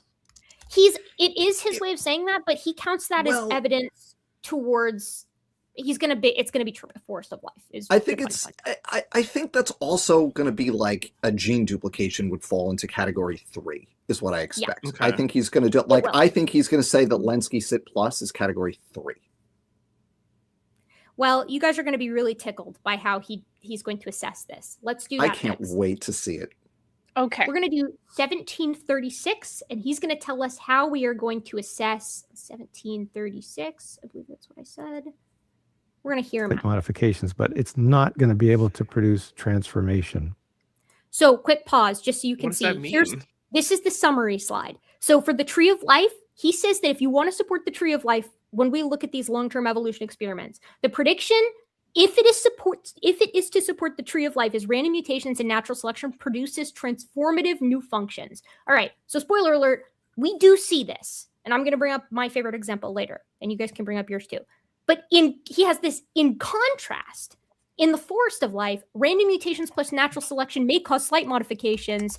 That is just also going to support the tree of life. So he has to add this extra little bit of the sentence, but cannot produce transformative new functions. So this is how he's going to say that we are going to assess long-term evolution experiments, which are notoriously capturing either very close related individuals via speciation events or microevolution, change within a species. So is he going to? Oh, sorry. He's stacking the deck, is what I'm trying to say. But yeah, well, is he going to give us a rigorous definition for transformative? No. Okay. No. So it'll just be a weasel word he can hide behind, so that any transformation that happens is just not transformative enough.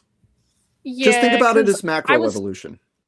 I was going to say that it's whatever the he whole can't transformative accept. new functions, if you just go with new functions and not the transformative part of that yet, what is the name of the fish that has developed what is essentially antifreeze? That is so that they can survive at lower latitudes. Yeah. Nototheniid ice fish. Yeah, and it's like those are new functions that did not exist in that species of fish before, and it's already. It turns out no matter how much trypsinogen you make, it will not protect you from freezing. Yeah, I'm gonna bring that one up later. Here's how he defines transformative. You guys ready for this? Okay. Because you're stuck within the tree, you can't jump to another tree. Jesus. Okay. So That's the challenge point, then becomes, what do I mean by transformative? Look at that look, he really thinks he did something with that little grin there. That is an argument for common ancestry, not against it, Rob. Okay, you guys all got so mad. You missed the part where he said, "So how do I define transformative?" He said 2 words, and the panel went, "I'm not having this." Seriously. All right, let's hear that again because jumping between the things. I'll try to calm down. All right, how does he do it? Hear it out. What do I mean by transformative? How do you define transformative? Because where's the boundary for that? And I'd like to take a new kind of approach to that, which is to think in terms of getting a U.S. patent. Prediction confirmed. So I have some experience. Oh my God, he's so dumb. And to get a patent, Jim, is he a Poe? Okay, you know what? Let me just spend so much time and effort. It's hard to believe he's a Poe. Rob, when you watch this in the future, come on, and you've stopped grinning, thinking that you really had something with that. No, you get the little challenge smile. to you directly. Use an analogy that is not an inanimate object. I'll bet you cannot do it. So he's going to go on to say, you're going to hear him say this next. He's going to go, I've gotten over 100 patents. Jim's gotten over 100 patents. You know who also has patents? Terrence Howard? Terrence Howard. Yes. That's exactly Terrence Howard terminology. Who thinks what is it? He thinks, what is it, Dapper? He thinks 1 times 2 is 1 times 1 is 1 times 1 is 2. 1 times 1 is 1 times 1 is 2. Yep. One And times he one is also wave conjugations. Yeah, he thinks that waves just conjugate, which conjugation is either a sexual activity or it's a thing that verbs do in languages, which neither of those really work. But he also thinks that carbon is bisexual, so maybe he means it in the sexual way. I don't know. And don't try to think too hard about the idea that carbon is bisexual. Okay, just I won't. I'm going to stop. Yeah. I'm going to stop trying to figure out what that means. I'm just going to stop right there. So this just so that we can get to the Lenski stuff. He says to receive, this is how you define transformative. He says to receive a patent, an idea must be novel and non-obvious. It must not have been previously patented, described in a publication, or made available to the public. And it must not be a minor tweak, but an inventive leap.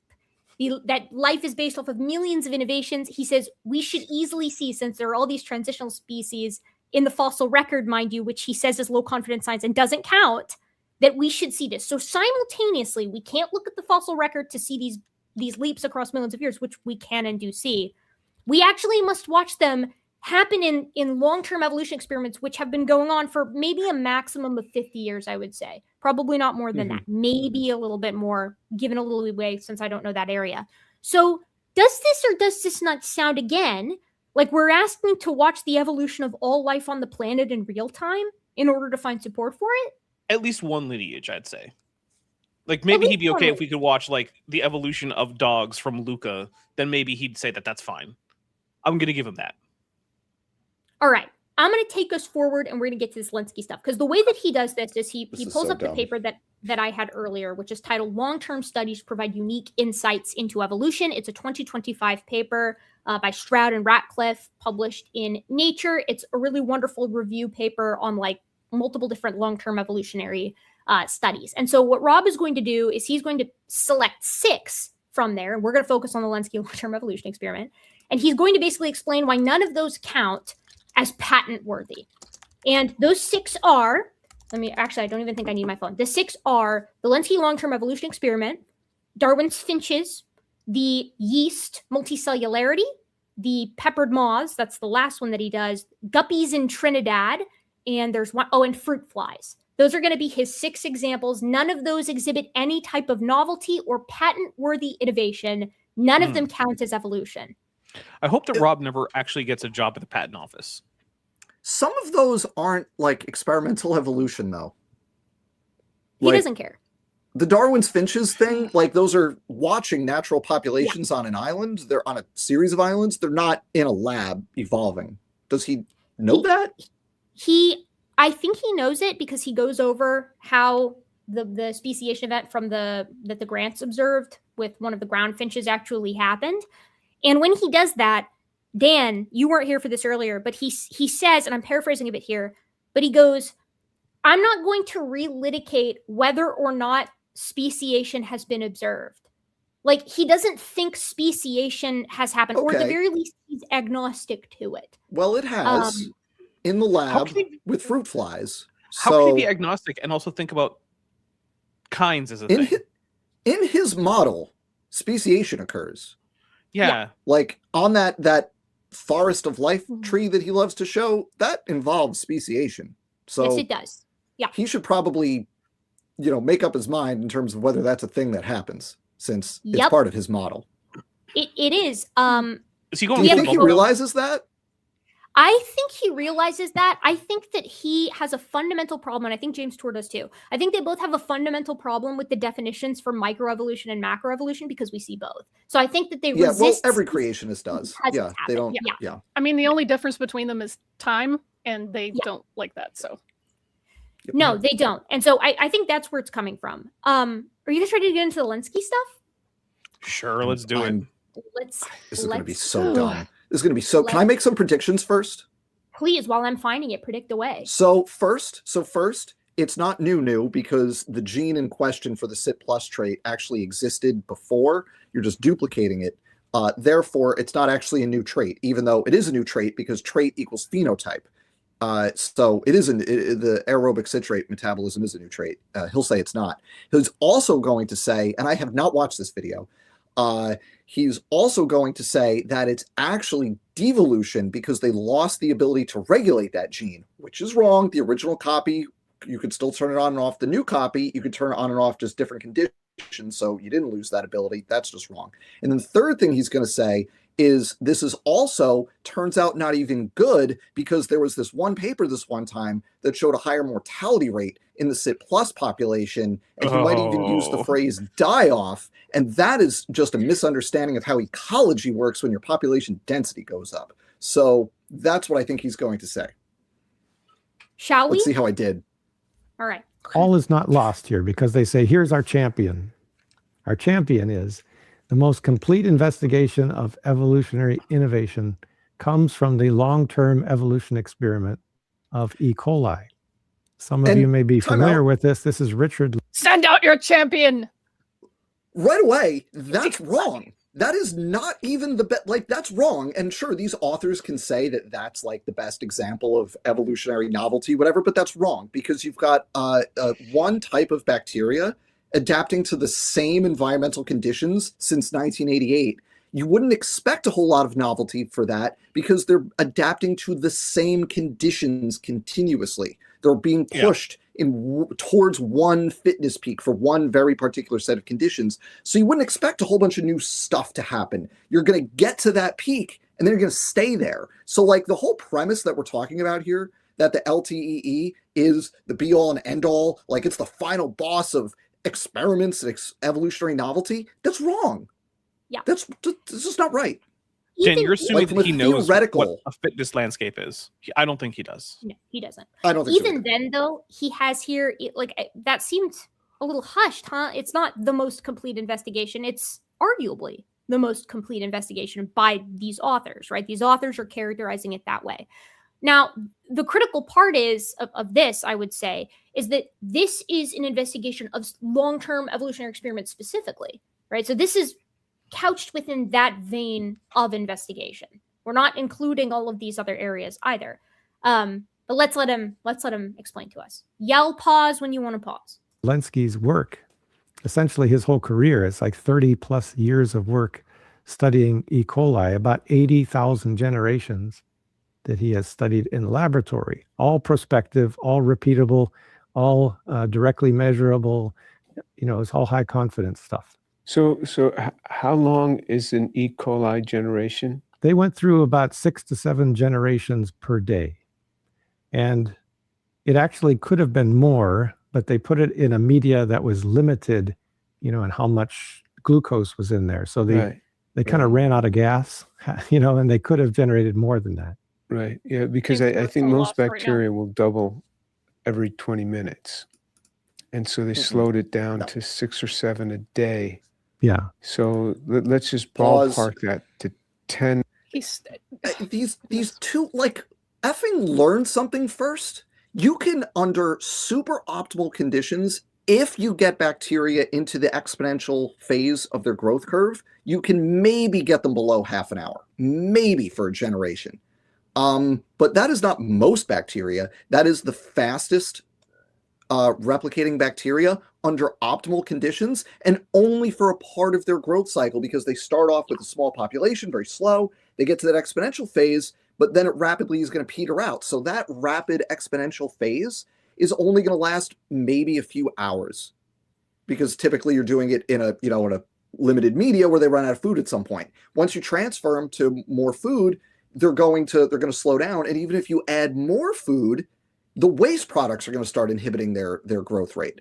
So you can't just learn creationists. Learn literally anything about what you're talking about before you try to lecture the experts on it. To be fair, creationists have been bad at population growth rates for 60, 70 years now.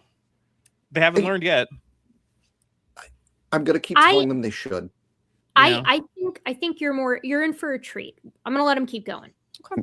A day for 80,000 generations. It's 30 plus years. 80,000 generations. I'm sorry. I'm going to interject. I wanted to say this and I forgot to. James Stewart sounds very sleepy to me in this. I don't know why he sounds so tired, but he sounds exhausted in this, or he's just following along. But I wanted to point that out because I think it's because he's going through chalk withdrawal and he needs to crush up some chalk and do a quick. Oh, the chalk withdrawal. I think it's a deliberate choice after the Farina debate to not sound like a maniac. It could be that too. Yeah. He realized that wasn't a very extrapolate to a human. In other words, how many years would that extrapolate out? Are we talking many millions of years of what it would look like if we were to compare? Say, pause real quick. This is going to be quick. I don't like this comparison because the thing is, humans and bacteria don't reproduce in very similar ways, and so comparing a generation of a bacterium to a generation of a human, it's just not a great comparison in my book. And I get that he's probably doing it for like his audience of other non-experts who are also not experts, just like these two aren't experts. But like it's just weird. That's it. That's all I have. Sorry. No, please. We'll continue. Evolution to that in an E. coli because our lifetime is much longer. Did the math very simply and said 20 years per generation, then that would be 1.6 million years of human or hominid. Hominin, but that's fine. So certainly more than 1 million years equivalent. All we had to add. Sorry, folks. I got to fast forward. This is where he tells you that he will sit you down one-on-one and describe to you why he believes in the resurrection, which apparently people have been taking him up on. It's just his. Well, here's the thing. His goal is to get you to be a Christian. All of the other stuff is in service to that. And so while it doesn't directly have anything to do with that, it has to do with why he's doing this in the first place.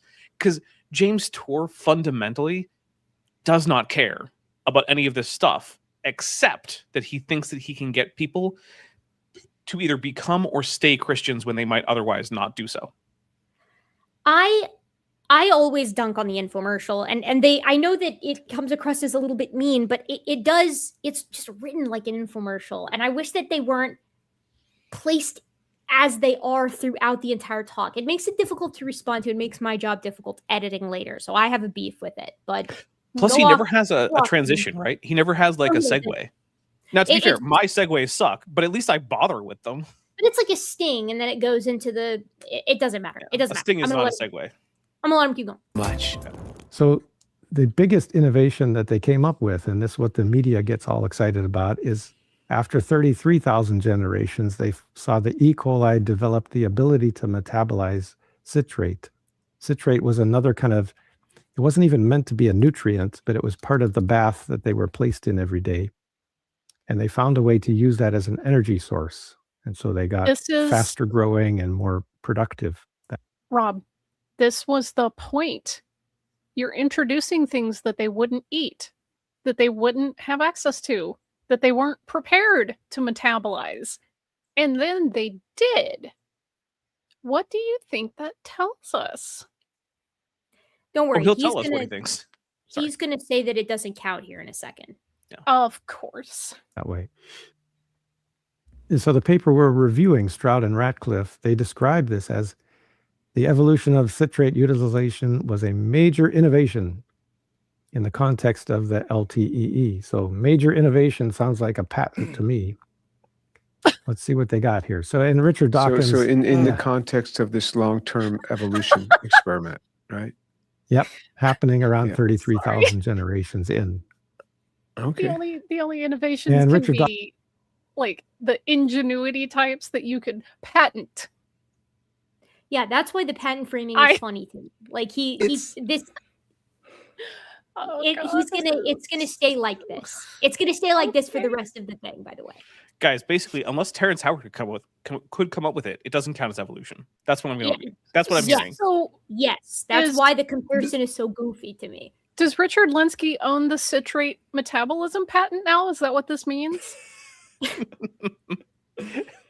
I mean, to be fair, though, you actually can so patent dumb. genomes in the United States, which is horrifying. So maybe he does. It's actually possible.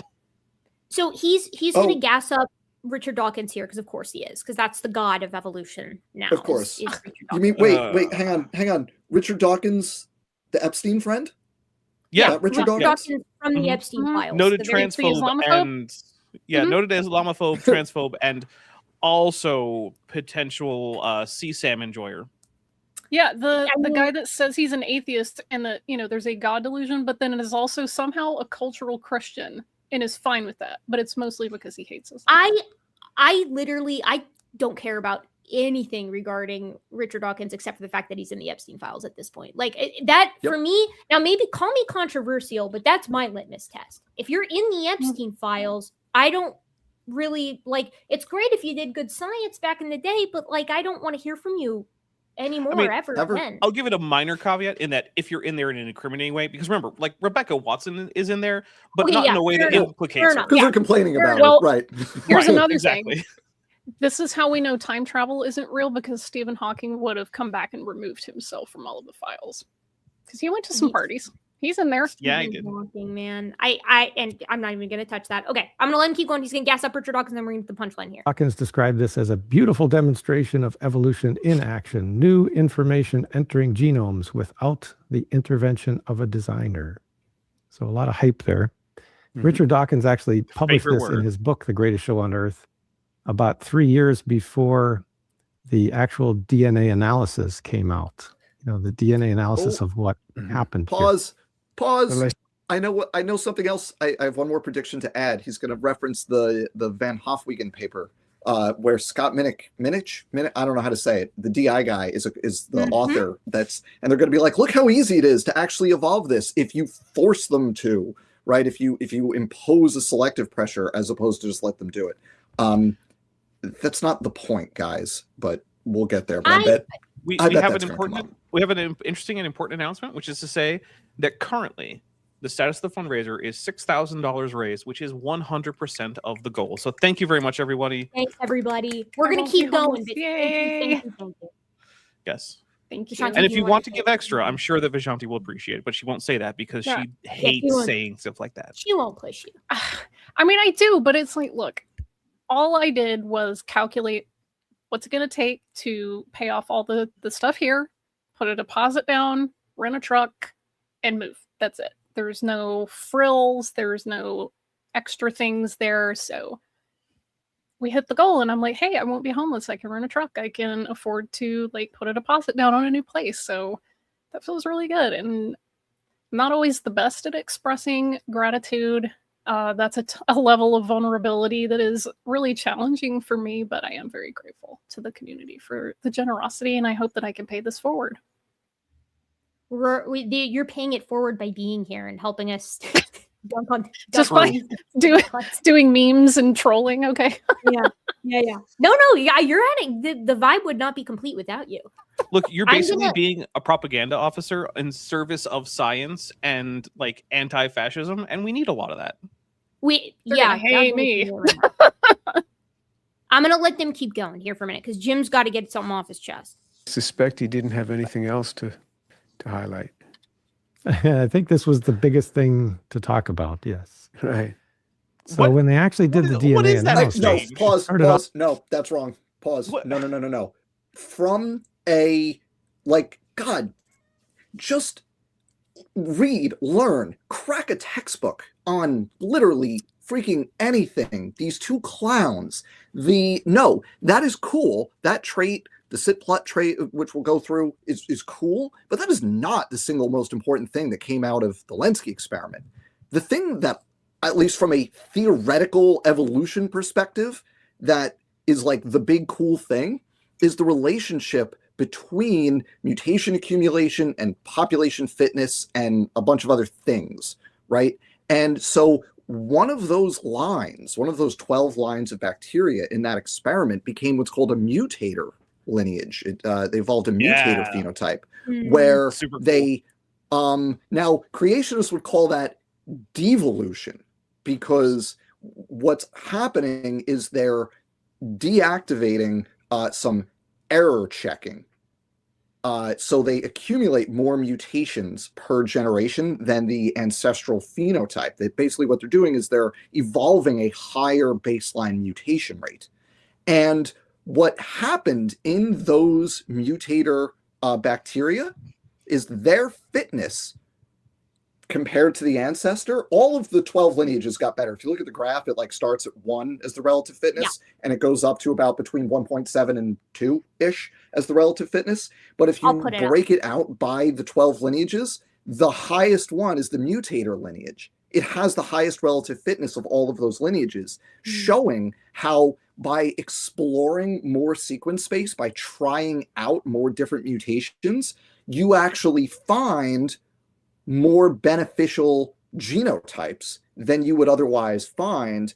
And over the term of the experiment, that is a net plus, which is the opposite of what creationists would claim because of, genetic entropy. And if you get more mutations, you're going to go extinct faster as you're going to break more things. And because, they would say those mutations are slightly deleterious, you can't get rid of them, they're going to accumulate, and eventually you're going to die. And just from a theoretical perspective, that finding has way broader implications and is way more interesting than the CIT plus finding, even though the biochemistry and the mechanism of the CIT plus stuff is really cool. But in terms of learning about how evolution works, the mutator lineage is way cooler than the CIT plus lineage. Dr. Dan, are you telling me that there was a change in the allele frequencies of the E. coli population over time? Over time. But that would be evolution. That would be the definition of evolution. Yes. Shocking. Remember that time you weren't sure if you knew more about evolution than these two? You already have a demonstration that you do. You did it. There you go. Something that you're going to notice, and I'm sure I'll bring it up when I put this video together, I guess more near the beginning. But one thing that you're going to notice throughout the rest of this video and forever with all creationists until the heat death of the universe is that they don't know what fitness means, right?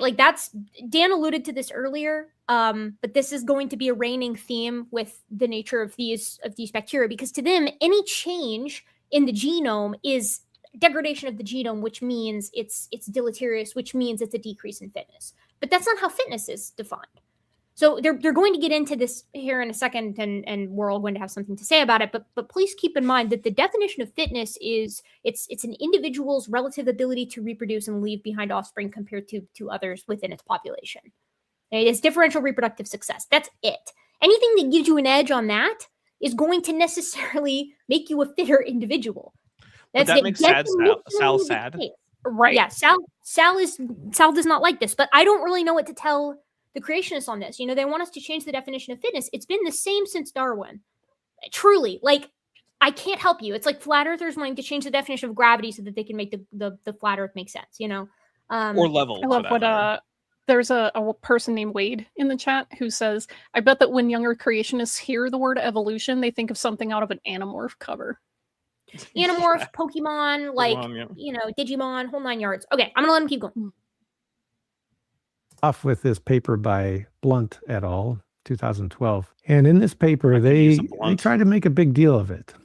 They talked about evolutionary innovation has 3 mutational stages. It's kind of dramatizing this situation.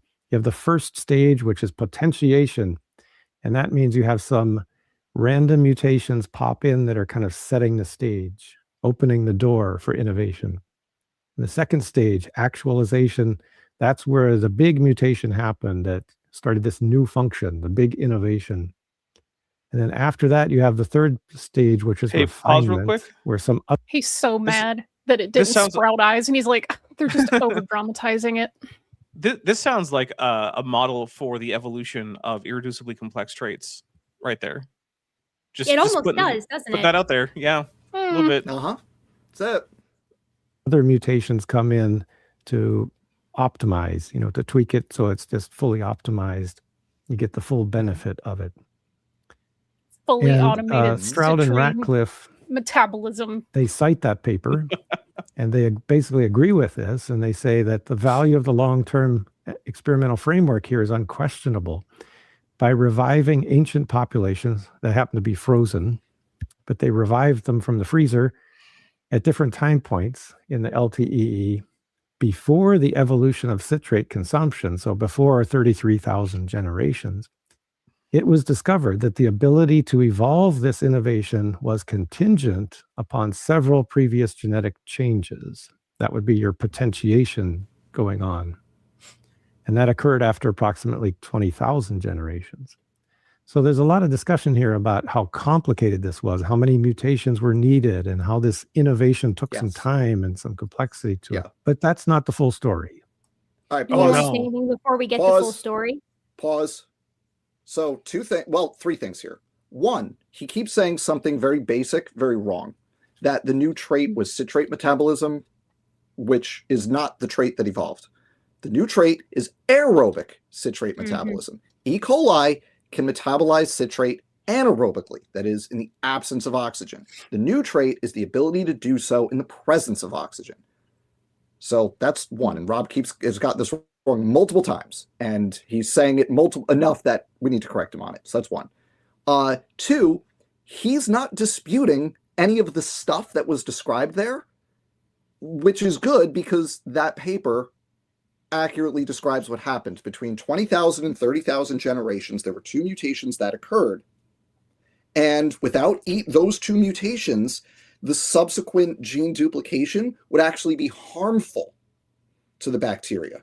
So you need these two mutations that are neutral in order for the duplication that allows you to utilize citrate aerobically to actually help you. If you don't have the earlier mutations and then the duplication occurs, it is strongly detrimental and rapidly selected out of the population. That is just an accurate description of what happened in this experiment. Okay? Dan, correct me if I'm wrong. Didn't he just say something to the tune of there's no telling how many mutations and had to happen and how complicated this was? So you're telling me that there were two? There were two, what they called in that paper, priming mutations or potentiating mutations, and then the gene duplication, and then you actually had subsequent mutations that occurred after that. That's in that, I forget the word, but the refined or whatever, the optimization that optimized that trait once the phenotype actually appeared. Oh boy, though, that doesn't sound like there's no telling. That sounds like there is telling. It sounds like we know exactly what was required and the order in which it was required, in part because of the paper I predict he's about to mention that was able to evolve this trait much more rapidly. If I recall correctly, they didn't start with the original generation 0 bacteria. They started further along. They took a sample from further along and were able to go from there and get the CIT plus trait much faster by basically imposing a stronger selective pressure. So you had stronger selection operating. But Dan, you don't seem to understand. First of all, and second of all, God just gave the E. coli bacteria the ability to metabolize citrate. Duh. There you go. They were born, but then and they're gonna, with that paper, he's gonna bring up the Van Hofwegen paper. If I'm gonna have to eat my hat if he doesn't do it, but I think he's gonna do it right here, where he's gonna say, look, this isn't actually that hard to evolve. This isn't a big innovation. You're able to do it really fast under different conditions. Yeah, okay. That doesn't mean you didn't need this mutation, then this mutation, then this duplication, then this mutation, right? That doesn't negate the number of things that needed to happen for it to happen. You're just saying that in a different population, under different conditions, it happened faster. That doesn't negate it. In fact, because this is an irreducibly complex trait, you're actually showing how easy it is to evolve irreducibly complex traits. So thank you. All right, I'm going to let him keep going because we have about 5 minutes of this Lenski stuff and then 2 clips and then we'll be done. So I'm not going to make it under 2 hours. But 3 or 4 more hours, I think. 3 or 4. Yeah. We could do that in another hour or 2, yeah. Mm-hmm. Yeah. Because, first of all, we know that E. coli already had the ability to metabolize citrate in the presence of oxygen. In fact, almost every life form, any life form of any kind that has the citric acid cycle has the ability to metabolize citrate. So it's not a new functionality necessarily. The problem with E. coli was that if there was oxygen present, it wasn't able to pull it into the cell. It wasn't able to get the citrate into the cell so it could then process it. So Lenski's group later, they published here in 2014, they later discovered that this key innovation of being able to metabolize citrate when there is oxygen, it actually required only 2 duplications, 2 gene duplications. One is the pause, equivocation. See, he just effed up because so there are 2 duplications at play here, the CIT and the DCTA, right? Those are genes that got duplicated, and the duplicated copies have a different expression pattern than the ancestral copies. Those are required. But he said there are only 2 duplications to get this trait. You also need the point mutations that occurred earlier in the experimental history of that lineage, or the duplications are harmful to you. So you need the other mutations, but those are not duplications. Those are single nucleotide substitutions. It's a different type of mutation. I suspect doesn't know the difference because he doesn't know what he's talking about. I think he just doesn't know the difference. I think, interestingly enough, hearing you say that, Dan, I think he might have dug himself in a bit of a hole. We'll see what you think in a second. Uh-oh. D gene, and this is a membrane-based enzyme that can pull in citrate, but to do that, you have to pay one succinate. So you Are have to transport eject the proteins succinate, pull it. enzymes? Is that a fair thing to say? Because that doesn't sound right to me. But what do I know? Not really. It's not an enzyme. It's an antiporter. So it's a transmembrane protein. You could argue that if it is, I think this is active transport. So you could argue that it is an ATPase enzyme because it's probably using ATP. So just like you could argue that the sodium potassium pump is that you could say, well, it's not an enzyme, it's a transporter. Well, you could argue it's an ATPase, right? Because but that's like almost everything in biology is some kind of ATPase. Sure. Right, yeah. It's minor, but it was sorry. Yeah. Nobody calls it an enzyme, right? Yeah. So I kicked him forward a little bit just since he's reading stuff, but I'm gonna let him play again. Okay. Mutations fully utilize citrate, indicating that earlier mutations thought to have potentiated the initial evolution of citrate plus the ability to metabolize citrate are not required for expression of the refined version of this trait. So things are looking simpler now. It's actually just these 2 genes duplicated and not this whole 3-stage process. How is that simpler? Also, yeah, that's more okay. So 2 gene duplications is more complicated than 2 substitutions and 1 gene duplication. Like he's wrong about this in every possible way, folks. He's getting everything wrong about this. Can I? So I want to add it on this because this isn't my zone. That's why I brought these guys on. Like it's my zone. You do not need to be this well versed in a subject to discuss it. But you do if you're trying to debunk it, right? Like you need to know it inside and out if you're coming on here and trying to say that this isn't actually, as Rob Stadler has sort of painted it, just hype from the scientific community, trying to amp this up as if it's something that it is not. I mean, okay, let's hear from Jim. Are we not all in this moment the reaction on James Tour's face? Yeah, I didn't know that. I've been covering my mouth a lot to try to hide my. We got them both on a blank earlier. I screenshotted it. Good. Knock the wind out of what Dawkins was so happy about? I think so. Yes. But of course, those who strongly support the Tree of Life are going to defend this to the death. And a lot of ink has been spilled in this debate. Defend how would you know that though, Rob? How would you know the ink has been spilled if you haven't read it? Doesn't seem like you put eyes on the ink there. I just for transparency's sake, I'm not a biochemist, right? I made my happy little ass sit down and I read up on this all day today leading up to this exact conversation. This stuff that Rob is missing, some of it is on the Wikipedia. You know what I mean? All of it is in the paper. Ouch. So anyways, I'm gonna let him keep going. So it's also interesting to note that the review paper that we're reviewing, this Stroud and Radcliffe, they don't happen to mention this work of Quant. They just mention the previous work of Blunt from 2012. So they kind of missed this. And there's also even a later paper by Van Hofwegen et al., 2016, where they repeated this. And they made it super clear that it's only these two genes, need to be duplicated or amplified in order to get the job done. And their conclusion is kind of interesting. They say a more So duplication and amplification are two distinct things.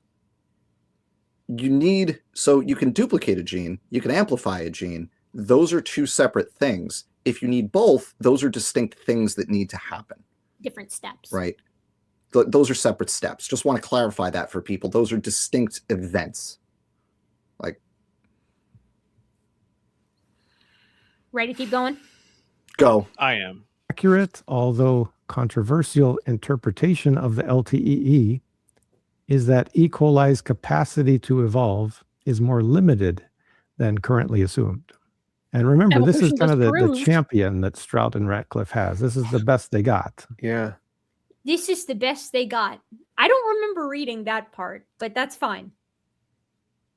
Yeah, that doesn't ring a bell, but I didn't. Maybe I missed it. Their DNA can.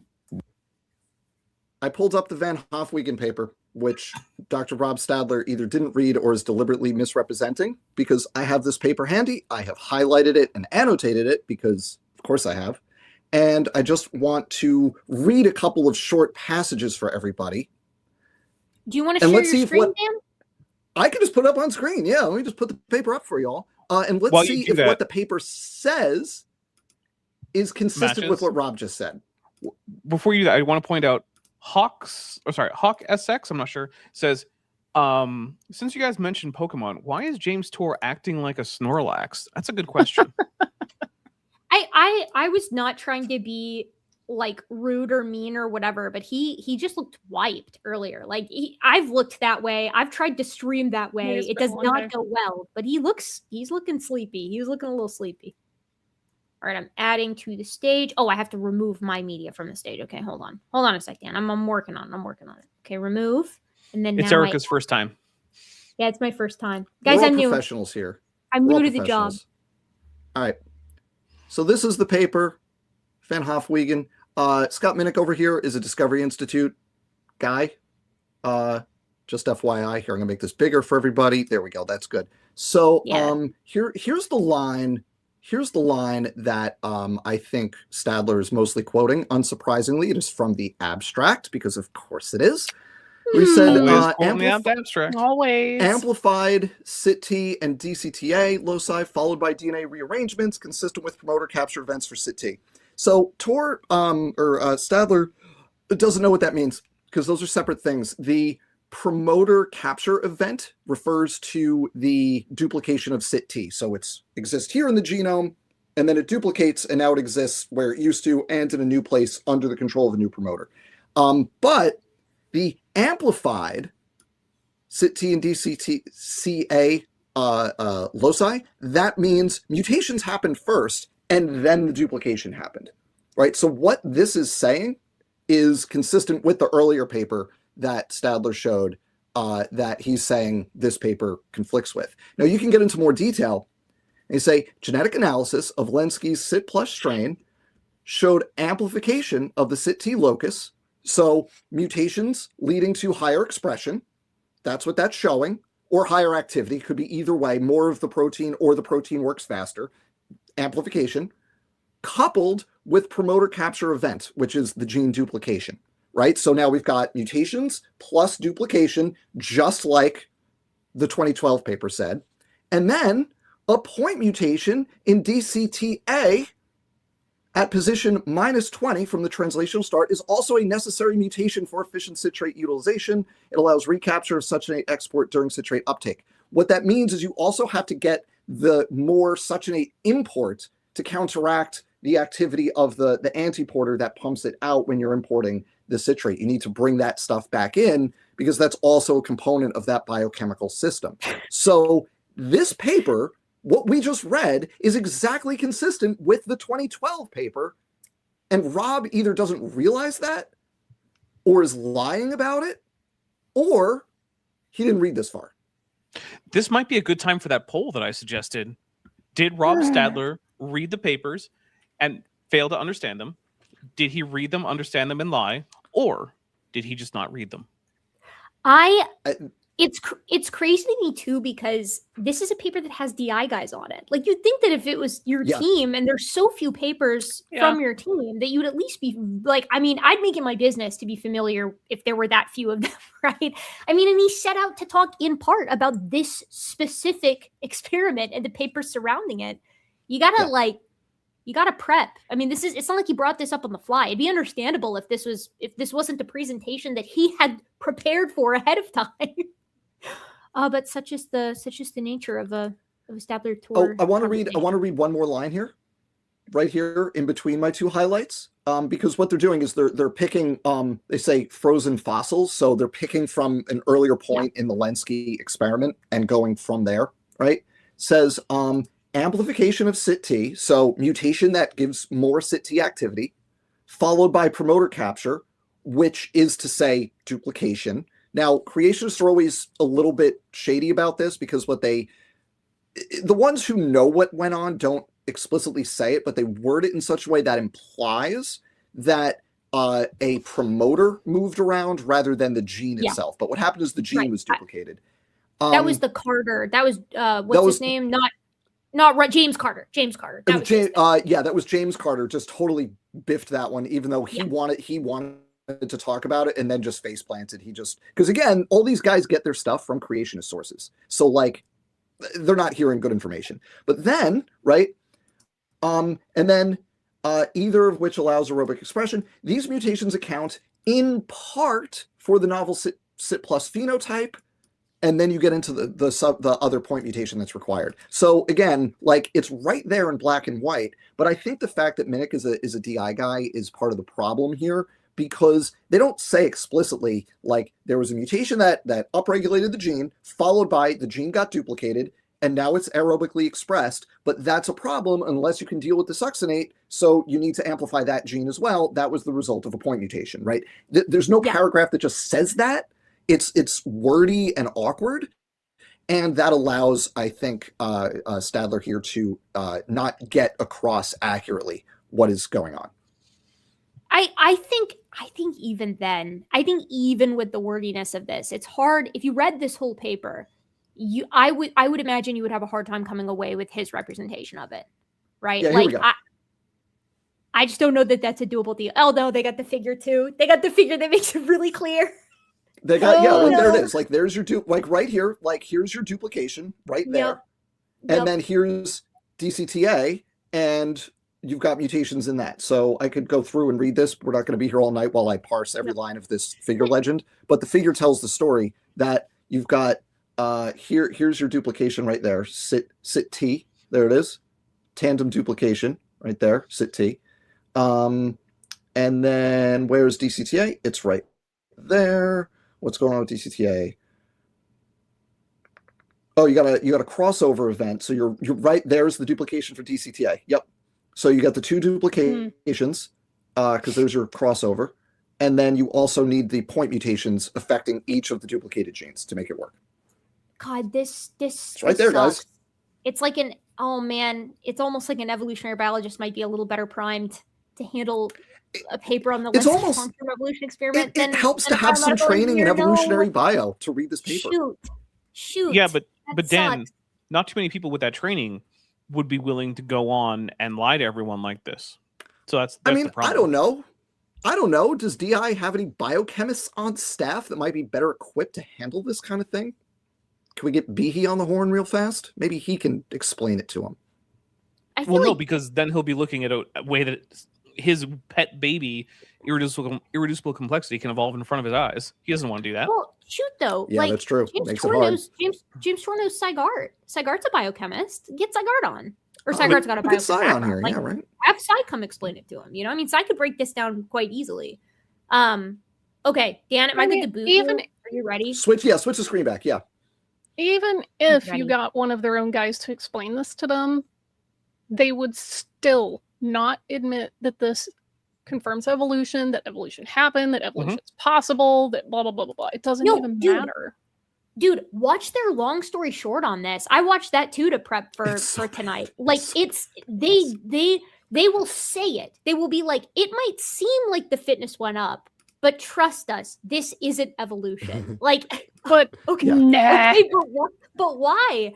But why is it not evolution, right? And then it's redefining fitness, and it's misrepresenting the experiment, and it's not understanding the details. It's a lot of things. It's a layered cake of bad science communication. And I don't even like cake. Yeah, neither do I. All right, I'm gonna let them keep going for a minute. They share DNA. Their DNA is probably a lot more prone to modifications than say a human DNA. It's much more unstable, and of course, because they have such large numbers and reproduce so rapidly, they can accomplish. Yeah, do we have a citation for that, buddy? Pause. I need to see some evidence. Bacteria have a lower inherent mutation rate than mammals. They have more mutations because they have short generations and giant populations, but they have a lower inherent mutation rate. Hold on. I was, so when he said that, I was thinking to myself when I listened to this earlier today, I was like, oh man, I do not know enough about, I mean, I'm no geneticist. I don't know enough about mutation rates to say, but I bet I'm having someone on who does. And they're wrong. And they're wrong. That's shocker. That's hysterical. Oh my God, it's true. Oh, that rest in peace. That sucks. Oh man. God, it can't be easy having us looking over your shoulder all the time. Just what are you talking about over there, Rob? Is that your evolution? Let's take a closer look. Hey, what are you saying? You guys talk about Lenski? Cool. What are you saying? Hey, that's really for the record, we would just talk with them too. Like I would be so happy to sit down with either of these guys and talk about evolution, right? I'd love that. Dan would love that. Dapper would love that. Vishanti would love that. All of us would be so happy to do that. And I know we're mean on this kind of thing, but we're nice in person. Very nice in person. Yeah. At the very of the internet, we're all very sweet. Find a creationist other than Mr. Batman that I've had an unpleasant internet version of face-to-face conversation with, right? Where I've been in like a video chat or an audio chat with them live, and I haven't been very nice. Mr. Batman's a bit of an exception because, I mean, look, that's the guy who got fired from his teaching position because he kept harassing a lesbian couple who just ran a business. That was their offense, was daring to run a business. Mr. Batman has, I'm sure, I would wager, I don't know this, I would bet that he's got some charges levied against him for that kind of behavior. But it wouldn't shock me. Also, based on the things that he likes to bring up when he talks about how atheists don't have any moral compass, I think he might have some kinds of charges brought up against him that maybe people like Richard Dawkins or the current king should have brought up against them. Yeah, there's some stuff going on there. Thinking out loud here, folks. Just we're not saying anything for sure, just to be clear. We're speculating based off of personal experience, which seems to be something. I mean, I would think that these guys would be really okay with that because they do a lot of that themselves. I'm just saying, he talks about that a lot more than anyone I've ever met who was not, involved. I haven't heard from that guy in forever either. But okay, I'm gonna let them keep going because we're close to being done with this Linsky stuff. A lot. Right. But still, this is just two mutations. Yeah, and it's even just duplications, so it's only two. From the standpoint of innovation, it's kind of like duplications. It's just a duplication. God, it's just duplicate. Freaking. That's when you said that earlier, Dan. I was like, yeah, he just digs this hole shovelful after shovelful. This reminds me of when I was talking to Rebecca, Bird of Life, with Jackson, and she asked for an example of macroevolution, and her response when we asked her what would count was going from single cell to multicellular. And so we gave her two different papers of observed experiments in which multicellularity was induced in two different lineages separately. And then she was just like, nah, I don't think that counts. No. And it's like, why? No, it doesn't count. Not really a good reason. No real reason coming forward. It's not it just doesn't count. It's not passing the vibe check, so unfortunately I'm gonna have to reject your paper. That's my peer review, is I see how it feels. Well, given Just the try it younger out. creationists literally have something called the cognitum, which is literally just, well, these two organisms don't pass the vibe check, so I guess they're not related to each other. Yeah, that one drives me crazy. Okay. Well, yeah, Okay. that works when you're careless Linnaeus, and not even him. That works when you're pre-Linnaeus, but that does not work. That's great chain of being. This is giving vegetable. Actually, this is giving mineral. Yeah. That's It's why, like by the way, Answers in Genesis has Capernae and Bovinae, which are both subfamilies of Bovidae, Yeah, I know. separate kinds in I their know. list of kinds, which is Awesome. it's a take. Yeah, it's a take. No, I Yeah. know. In the Okay, chat, I'll let people- I think it's Dim Lep is saying, "Hang on while I move my goalpost." Yes. I need to that's- redo my short of the Kerbal Space Program rocket with a Please. football Versus goalpost. launching it into space. Yes. Yeah. I need to Good. redo that one. Good. It will never lose its utility. Okay, I'm letting him go. Like taking a page By the way, from a specific. Dan, Come on, I Dan. just wanted to, I'm sorry, I had to look it up to make sure that I had it right. And I got a paper from Lynch. That's Michael Lynch, evolutionary biologist, looking at mutation rates. It's from 2006, is the figure that I'm familiar with that has the prokaryotes with the lower per mutation rate compared to the eukaryote. I just want to make sure that I cite my source on that. There are other sources that show them approximately equal, but the figure from Michael Lynch, anyway, Well, yeah, okay, just wanted but to make sure even that was out there. even Dapper. if they were approximately equal, he did not say they're approximately equal. He said that No, he said they're bacteria more are way unstable, more which is unstable. BS. Yeah. In the chat, Fibonacci 8 writes, "Moving goalposts introduces its own heat problem." Yeah, all the friction Yeah, from all those not- goalposts they keep moving. and it's still The real still cause of doesn't- global warming. and it still doesn't come close to accelerating the nuclear decay. Is the crazy thing. Nothing It comes sure close. to that. doesn't. Okay, he's Jeez, going. I'm letting him go. Nope. Application document of a product and putting it in the Xerox machine, you get another copy and you shove it in the specification. That's not very innovative. And in fact, just to take that a little further, that gene Does he think duplications that's like these ones we're how talking about, they're known to reproduction occur works? very frequently. It's about 1,000 times more likely than a point mutation. When people talk about mutations, random mutations, I think a lot of people's brains naturally picture like a single nucleotide of DNA being switched. That's the mistake. But it's actually 1,000 times more likely that an entire gene is replicated, which is interesting. Use the right words for things. Replication is when you copy your DNA when the cell is dividing. Duplication is when there's a recombination error and a region gets copied and there becomes two of that region in your genome. Use, like, creationists, you want to know why no one takes you seriously? It's because you don't even know what the right words are for things. Start there. Like, get the vocabulary that you learn in Bio 1 correct, and then we can start taking you seriously. But, like, start there.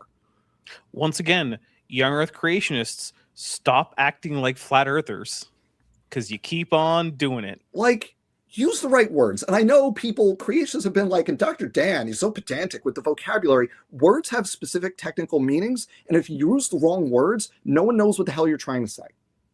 Well, and it matters. It matters because of the goal here. If this was just two people discussing the long-term evolution experiment by Lenski, and they were just having a laugh, and they're interested in genetics, and they're interested in evolutionary biology, and so they're having a little conversation, that'd be fine. This is two people who are trying to show that the foundation of all of modern biology is BS, and that they have been hiding that from you, and that everything that seems to be support for it is a part of this concentrated hype machine to dupe the general public.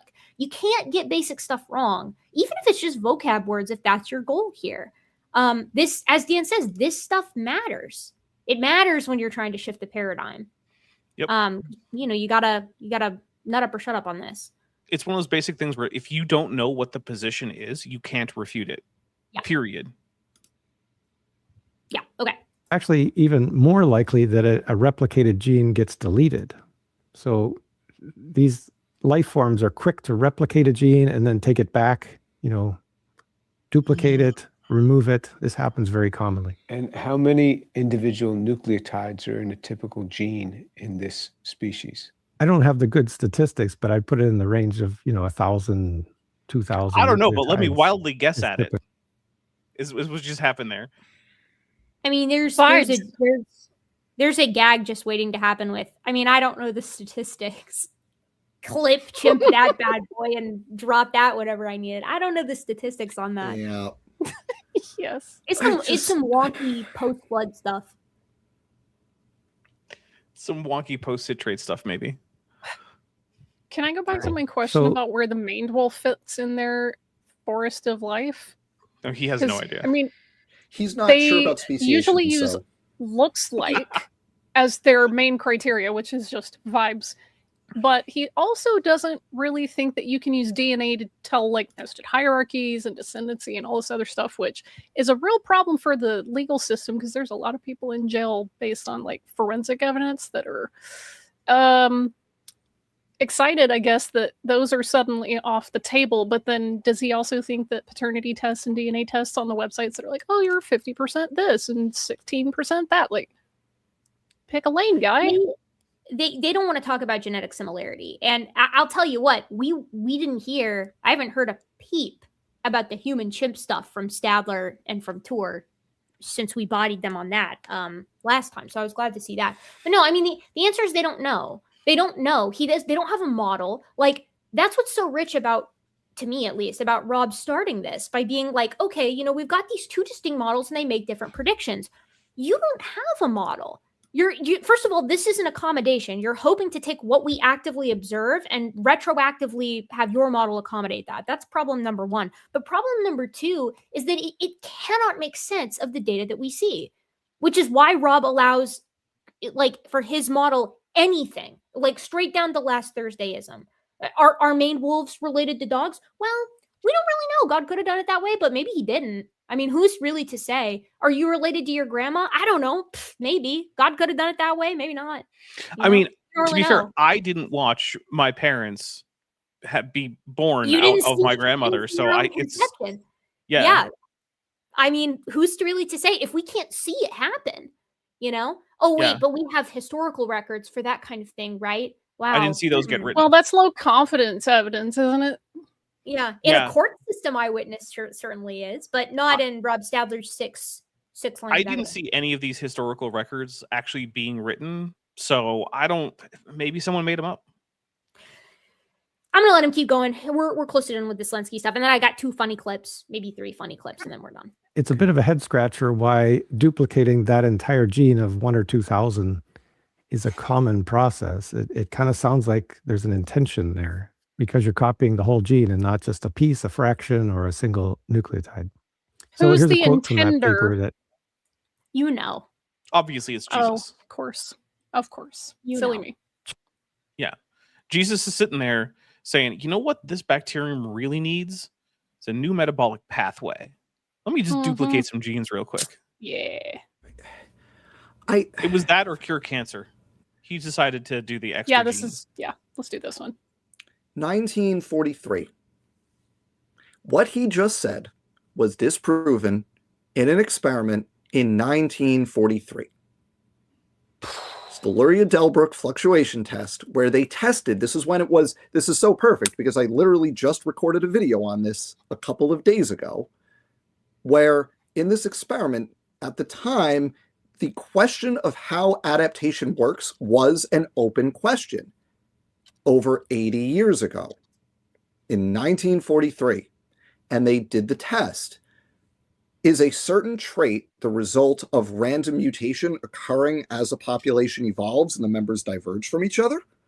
Or is that adaptive trait a purposeful adaptive response to a new environmental condition? And this leads to a really clear prediction. If it's an adaptive response, you expect to see the frequency of that phenotype approximately equal across all your experimental populations. If it's due to random mutation, you're going to see big fluctuations in the frequency across your different populations. Some are going to have that mutation early, some are going to have it late, some are not going to have it at all. And what they found was the second thing. There were huge variations in the frequency of the adaptive phenotype in the bacterial populations. 100% conclusively showing that adaptive traits occur due to mutations that are probabilistic, not due to a purposeful, directed, adaptive, whatever word you want to use, response to a novel environmental condition. This was from 1943. And Creationists, this is perfect because in this video, I love this. I was like, this is continuous environmental tracking. But a lot of creationists say this without using those words. And here we go. He is describing continuous environmental tracking, but he will never in a million years use those words. But that's what he's describing. Well, creationists are always on the cutting edge of science from 70 years ago. I recorded that in the other order, and then I could clip that and show it. He has his own word for this, right? He used this or his own words, I should say. He used them with me, and I think he alluded to it with Dan. He calls this designed mutability, right? He's talking about a tinkerer. He's talking about an active tinkerer who's actively, like PhD Tony said in the chat. Yes. Did they just suggest that every genetic mutation in every bacterium is a divinely ordained act of intervention? Kind of. Yeah. Sure. Or at least a lot of them. At least a lot of them. Yeah, I mean, that's, to me, designed mutability, and every mutation is in intervention by God. Like that, those sure do sound a lot the same to me. Dan, you're doing a lot of disparaging of continuous environmental tracking, but have you considered the fact that continuous environmental tracking has given us the amazing discovery that fish can get tans? He hasn't considered that. Unfortunately, Dan. Let me know when the eyes. Let me know when the eyes. Where are the eyes? Where are the eyes, Randy? Where are the eyes? I'm letting him go. Changes in gene copy number are among the most frequent mutational events in all genomes. And that's what happened in Linsky's E. coli. And there's a little more to the story, too, because these E. coli that have, quote unquote, evolved to be able to metabolize citrate in the presence of oxygen are actually devolving because here comes they devolution. only have the ability to metabolize citrate, but only if there's no oxygen. So it's kind of like if you have a switch on your wall that turns a light on only when it's dark outside. So it's an automatic switch. That's kind of what the E. coli have right now, in that when there's no oxygen, the switch changes and now they can metabolize citrate.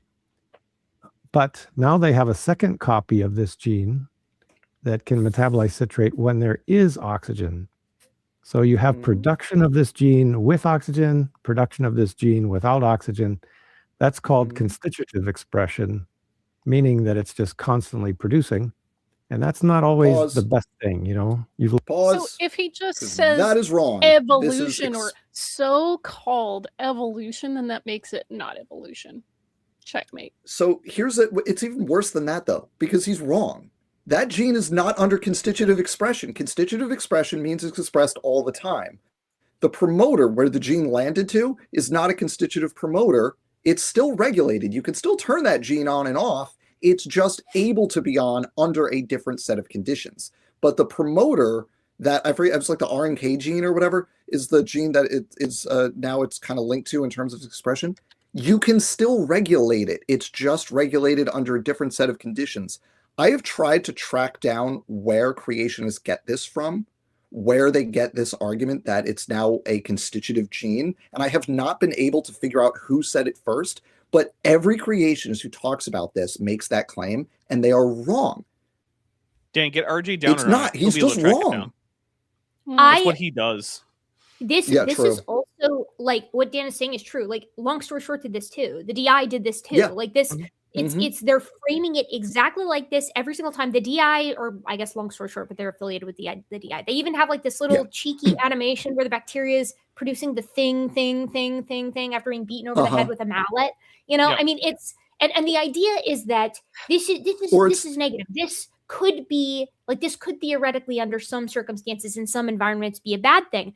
And they don't understand that that's fine. That's fine. That's okay. First of all, they're mischaracterizing it. But set that aside. That is how evolution works. Trade-offs, fitness landscapes. These are basic concepts that we teach to freshman undergraduates. You've got to get a handle on what fitness is, because otherwise you're shadow boxing. You're arguing with something that no one is saying.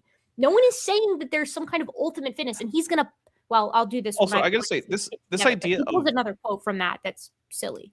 This idea of losing things isn't particularly useful, because virtually any change that ever occurs, you can contextualize in a way of losing whatever came before, right? Oh, you have lungs. You just lost the digestive system that didn't allow you to choke. Oh, you have arms and legs. You lost the ability to have fins, actually. Oh, you have an inner ear? I guess you don't have the ability to have those gill slits anymore, do you? Yeah, great, cool. Who cares? Yeah, it's like that every time. Yeah, and it's like, look, honest question here. If they want it to be rhetorical, then fine, but I'm genuinely curious. What does this do for their faith? Like, what actual function is this serving in bettering or deepening their faith? It's a numbers game. It's just a numbers game, because we need to remember this is a group of people for whom the highest expression of their faith is increasing the number of soul notches on their belt, right? Right. That is not something that is true for all groups of Christians, but it is certainly true for this group of Christians. These are the ones who are like telling kids like, oh, how many of your schoolmates did you tell about Christianity today, Timmy? Oh, you didn't tell any of them, Timmy? Well, gotta be careful. I don't know. It doesn't sound like you have a saving faith to me.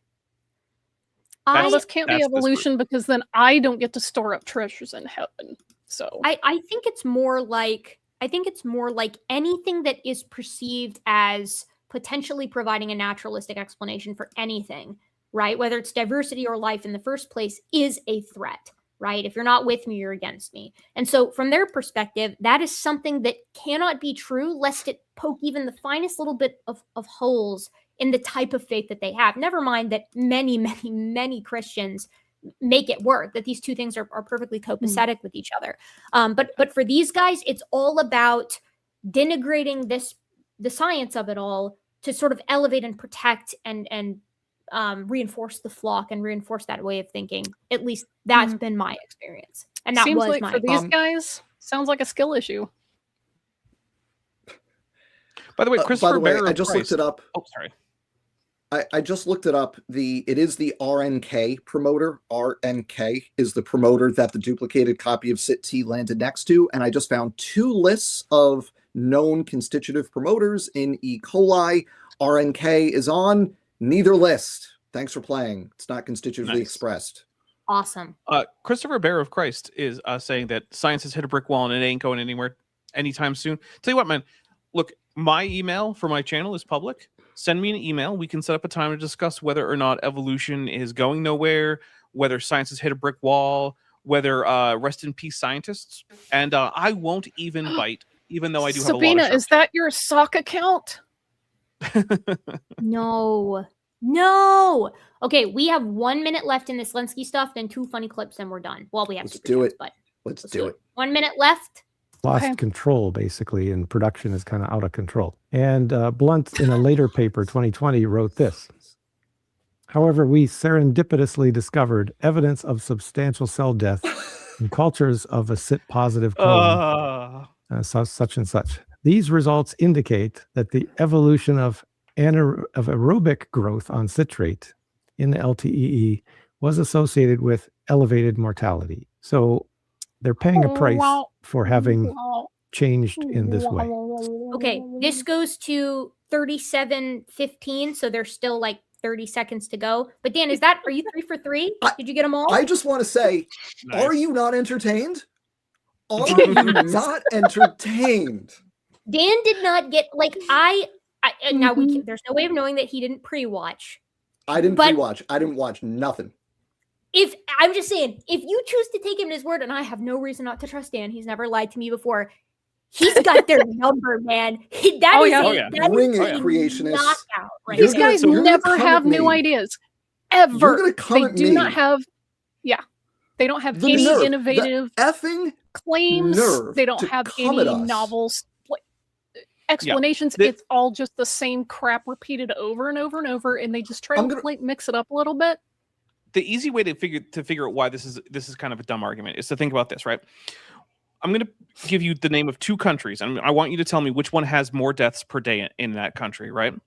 One of them is China, and the other one is the Vatican City. Which one has more deaths per day? Yeah, China has more deaths per day. Okay, so I guess it's way more dangerous in China than in the Vatican City, because basically no one ever dies in the Vatican City. So you just go there and you're basically immortal. Almost never. You're immortal. I gotta we should finish it, and then we can. Yeah. We'll finish and then rip. I just want to, Dan, I want to give you your due, right? Like, he knew you were going to see this. That's all I'm going to say. He knew you were going to see this, and he still walked right into it. Homie right into it.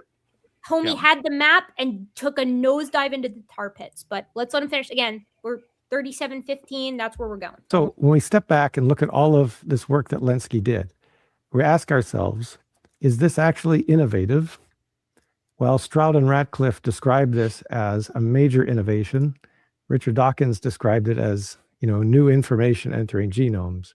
And what do you think? Would you say that this is something that deserves a patent? I don't think so. I don't think there's anything novel here. I don't think there's anything. The goal isn't a patent, Rob. That went on here. So right, it already had this ability under a slightly different condition. Correct? That's right. Not a patent. No. Okay, so this is just one of the 6 studies that I'm going to go through that came up. So that's it for long-term evolution experiment from them. Can I just give me a couple minutes here to just tear him a new orifice because please. So first, you cannot understand evolution without a reasonably basic understanding of ecology. You have to know some ecology for evolution to make sense. Those two fields go hand in hand. There's a concept in ecology called density-dependent mortality, where as a population becomes more dense, there are certain factors that cause mortality that increase in frequency. Things like disease transmission and waste accumulation, right? Those are larger problems in denser populations. Now, these E. coli, for people who aren't familiar, they're grown in teeny little flasks. They're about this big, right? And you've got like maybe 20 milliliters of liquid media in the flasks, and they're shaking in an incubator so the bacteria don't settle at the bottom. They stay suspended in the liquid. Now, the volume is constant. The flasks are not open. There's a beaker over top of it. So there's nothing going in, there's nothing coming out. It's the volume is constant. The citrate metabolizing populations were able to grow to a much greater population density because they had more food available to them than the other populations. Now, density independent mortality factors obviously are not going to change. They're going to stay constant because they are independent of the population density. But the density dependent factors are going to become more severe due to the greater population density in that volume, in that culture of a constant volume. More cells, same volume, higher density, more mortality due to density dependent factors. Are you saying to me that if you have more things living, then more of them are going to die per unit time? It's specifically if you have more things in a fixed area, you will have higher mortality per unit time due to density dependent factors. That seems very, very far-fetched, Dan. I don't know about that. What can I tell you, Dapper? I thought that the more things you got in a concentrated area, the longer they lived, which is why Mexico City is, of course, the place where no one dies. So that's the first thing I wanted. I just wanted to explain just what that observation is, and that it's straight down the middle with literally centuries of ecology, but maybe not literally centuries, but over a century of ecology. The second thing here is the fact that 2 hours ago or whenever I joined, I was able to say exactly what arguments he was going to make, down to referencing a specific paper he was going to cite and how he was going to misuse that paper. So I just, Rob, because I know you will, I don't know you're going to watch this, but I think you're probably going to watch this. I just want to say this, speaking directly to Rob. You come at us with this weak nonsense. This is what you're going to do. You're going to quote somebody saying this is the best example of evolution in the lab, that this explains how evolution works, and this is the best the evolutionists have got. And you are going to get everything wrong about this, from the nature of the mutations that led to the new trait, to the expression pattern of the duplicated copy of the gene, it's not constitutive, to the genomes are unstable. Oh, the die-off that occurs, the higher mortality, literally everything wrong about this. And it's not complicated stuff. You could literally Google constitutive E. coli promoters and see if RNK is on the list or not. And you couldn't even be bothered to do that. You just took what you've been told from other creationists who you trust, even though they're either as uninformed as you are, or they're lying to you, Rob. They're lying to you if they actually know this stuff. Because they are wrong about it, which has made you, sorry, I'm still ranting. I'm going to be done in a second, I promise. But it just, here's the thing. I don't presume to be able to lecture Dr. Rob Stadler, medical device inventor, engineer dude, on medical devices, because that's not my field. But here he is. He's going to come into my house and tell me we're wrong about everything. We have misrepresented these findings. We have blown them out of proportion. And then he has the nerve to do that while being wrong about every aspect of the thing he is presuming to lecture us evolutionary biologists about. How dare you? Get it together. That is just reprehensible. Absolutely reprehensible, Rob. I got to point out, too, all while having an untestable model himself. Yep. While ignoring the good 8 months get of conversation. Truly. Yeah. Wait, you're going to spur a monumental crash out if you're not careful, Rob.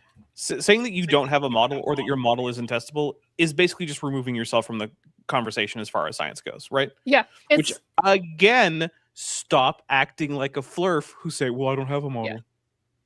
It's bold to do that.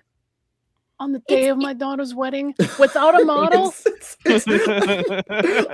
I go off and the North Jersey comes out. Yeah, the North Jersey Italian comes out. Yeah, I know. It's on the day of my daughter's wedding without a model to test. Hey, take it easy, Colin. Take it easy, Colin. Yay! I'm trying to move goalposts here. So, number one, get good. Number two, ironic, because all they do is accuse and project onto other people, but you just repeat what's been told to you. No one in science ever questions it. They just repeat what their teachers say or what they've been told to believe. Shut up. No, they don't. And three, all they have is, oh, you observed evolution? No, you didn't. Oh, you did? Well, that's not evolution. Repeat. One of the things I think they don't really get is that virtually every single biology paper is to some degree testing some aspect of evolution. And you know how often evolution fails? It just doesn't. Just like every single observation of a new comet or asteroid is a test of how universal gravitation works. And you know how often universal gravitation fails? It doesn't. For the same reason, they're both accurate ways to describe the universe within the fields on which they touch. Okay, wait, hold on. I misclicked. I'm sorry. This is also really nice, but I was trying to click on, where are you? There it is. Hey, I'm mischaracterizing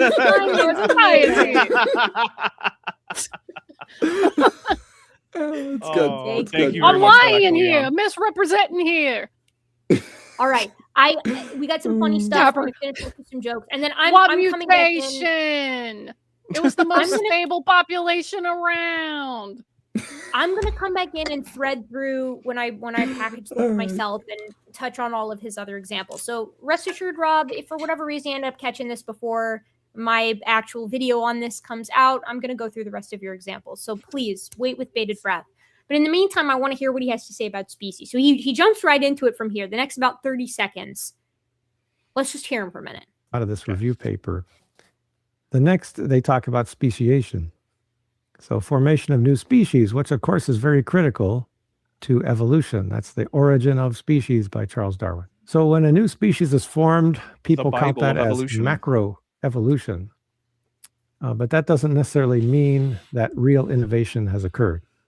And this definition of macro versus microevolution is somewhat arbitrary, but it was placed at the species level. He's so close. He's so close. Rob, only difference between macroevolution and microevolution is time. Mm-hmm. I'm going to let him continue. He's going to get goofier.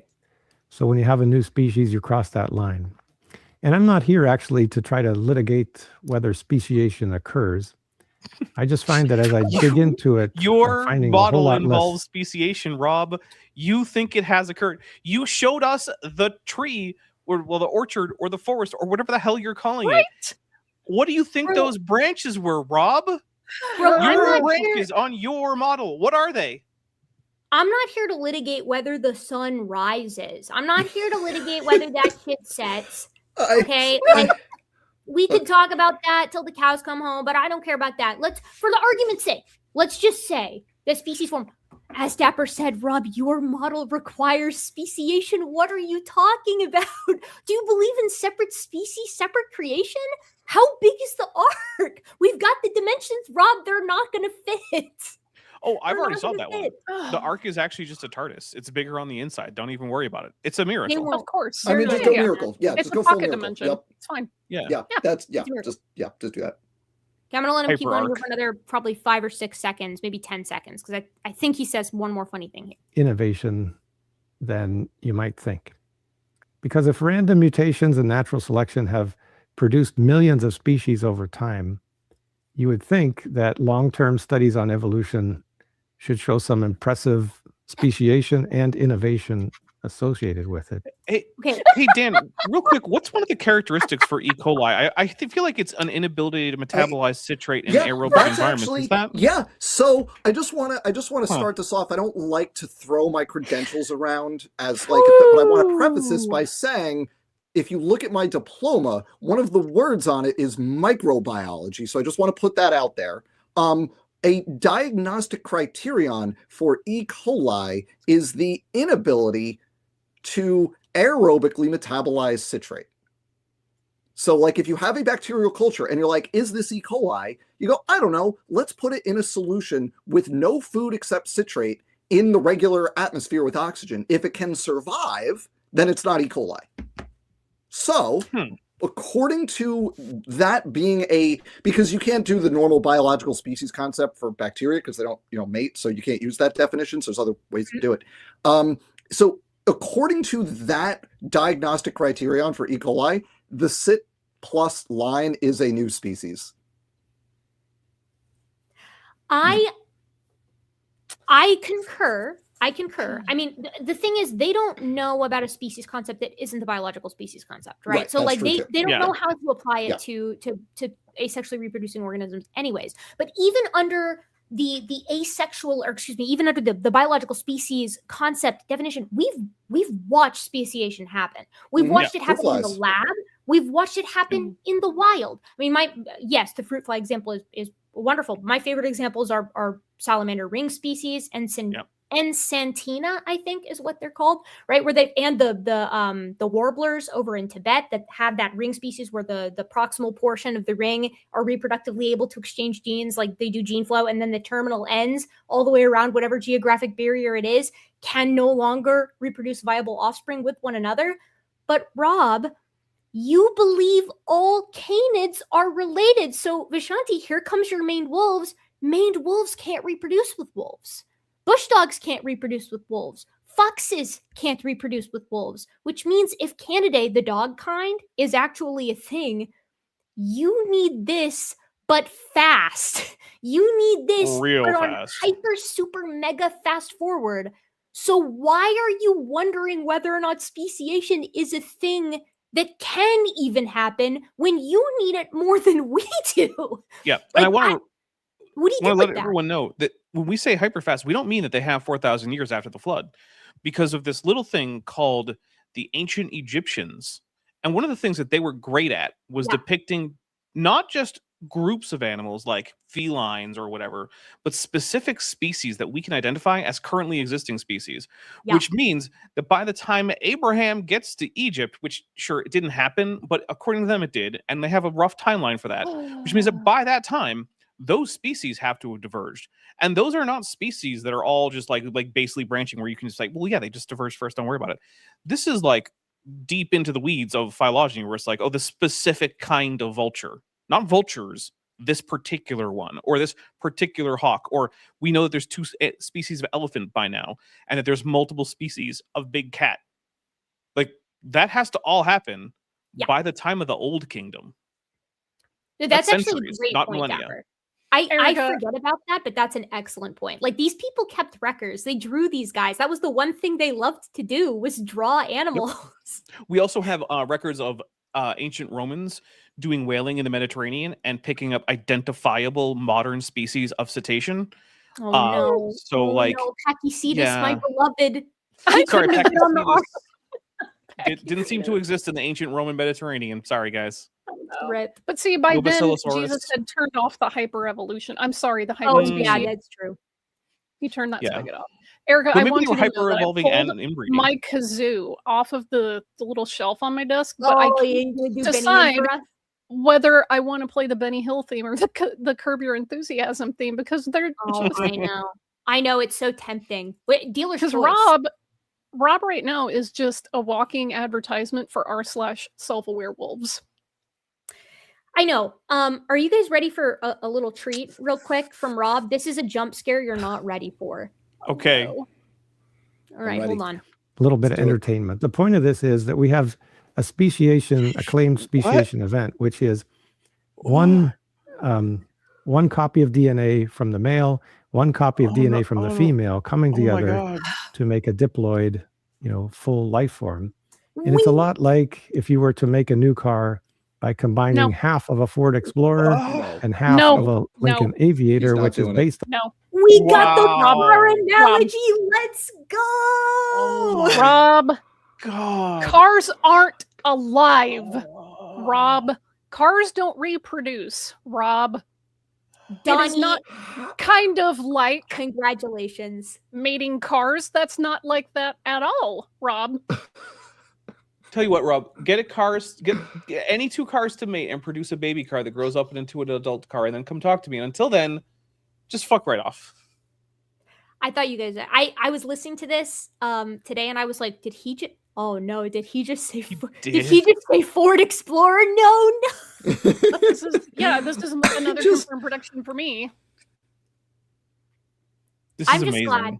I'm glad you guys experienced it with me. I was scared, and I wanted you guys to be scared as well. So for those of you who might not be in the know, right? Like this is the trope. This is one of the oldest creationist tropes. Using cars as a means by which to deny that speciation or macroevolution happens, because you see, it's not common descent, it's common design.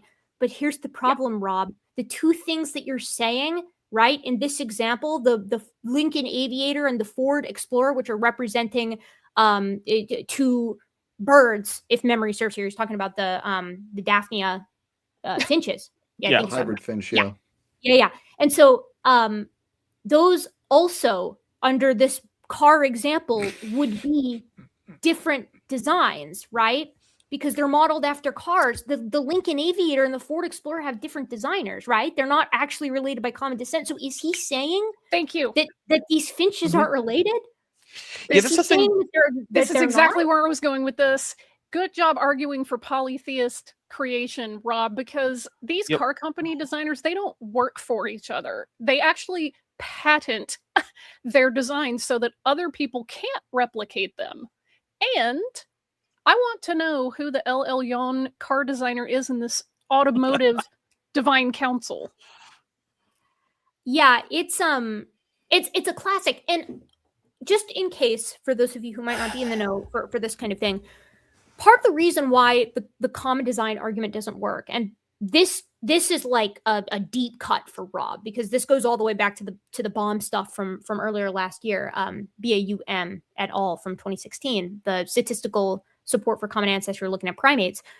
They can't tell you where common descent begins and common design ends, right? So they're happy to sit here and tell you that all of these things are common design, or the result of a common design, or having four legs or being able to swim or having wings or whatever. That's not actually common descent. They're not inheriting these characteristics from a common ancestor, but instead a common designer is reusing ideas, just as we see in humans.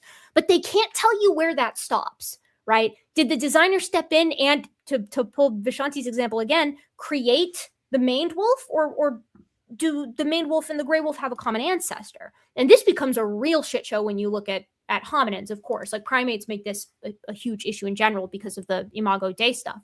But there's no model here. And that's what's so sweet about Rob using this particular example, because this is exactly the problem that he had last time too, right? We don't know where common descent begins and common design ends. It could have been anywhere. Maybe this is actually what he believes, and the different species of Daphnia are actually independent creations. Who is to say? Rob's going to allow for it via last Thursdayism. All right, I have another good example from, let's see, 4157. Oh my goodness, there's more? Yeah, there's more. I've got 2 more actually. Oh But no. they're short, I think. 4157. We'll find a way to make it not short. Don't worry. I know. Multicellularity in yeast. Unlike E. coli, yeast is eukaryotic. It's a more complicated organism, but single-celled. And yeast reproduces by budding. Oh, wait. Actually, this isn't the funny one. This was one that I was just marking. The actual funny one is this insane line that he has on guppies. Hold on, from 5727. My bad. I gotta say that he is picking out my favorite fungus, though. Saccharomyces cerevisiae. The best Is fungus. that your favorite? Why? Yeah. The best fungus. Because it's brewer's yeast. That's how we get A booze. more Ha ha. Okay, that's my favorite too. Yeah. Okay. common in the population. And this is natural selection acting on standing genetic variation. So in other words, the organisms have this inherent preserved robustness, and in different situations, different genes get used, and that accounted for this change. Yeah, it's almost like they're evolving, Rob. Like again, we're just defining evolution. Is he gonna say the words on the bottom there? Please say the words, Rob. Say the words. Hold on. I have to make sure I understand what he's saying. Say the thing, Bart. Say the line, Bart. But before he says it, I Say want the to make line, sure Bart. I understand what he's trying to say. Is he trying to say that if we have, say, like 2 alleles that we're tracking, right? Say like big A and little a, and then big A starts to predominate, but then little a doesn't go extinct, and then later little a starts to predominate as a result of some change in the environment, that isn't evolution. Is that what he's trying to say? Yes. Okay. He's saying that Yes. if it Wow, that's already dumb. exists, it's not evolution, it's adaptation. And James Cool. Tour is going to come in and be like, that makes sense. So here he goes. So Resnick and Travis also include here that the rapid and repeatable evolution of life histories in 6 introduced populations. What I mean here is that they repeated this many times, and they did it in different streams, and they get the Right. same result. And so they said, hey, this doesn't feel like random anything. Yes. It's not Selection random. isn't It's random. we're getting the same result very quickly. And so this evolution was fueled Oh. by standing genetic variation rather than new mutations. So did they conclude that it's not adaptation?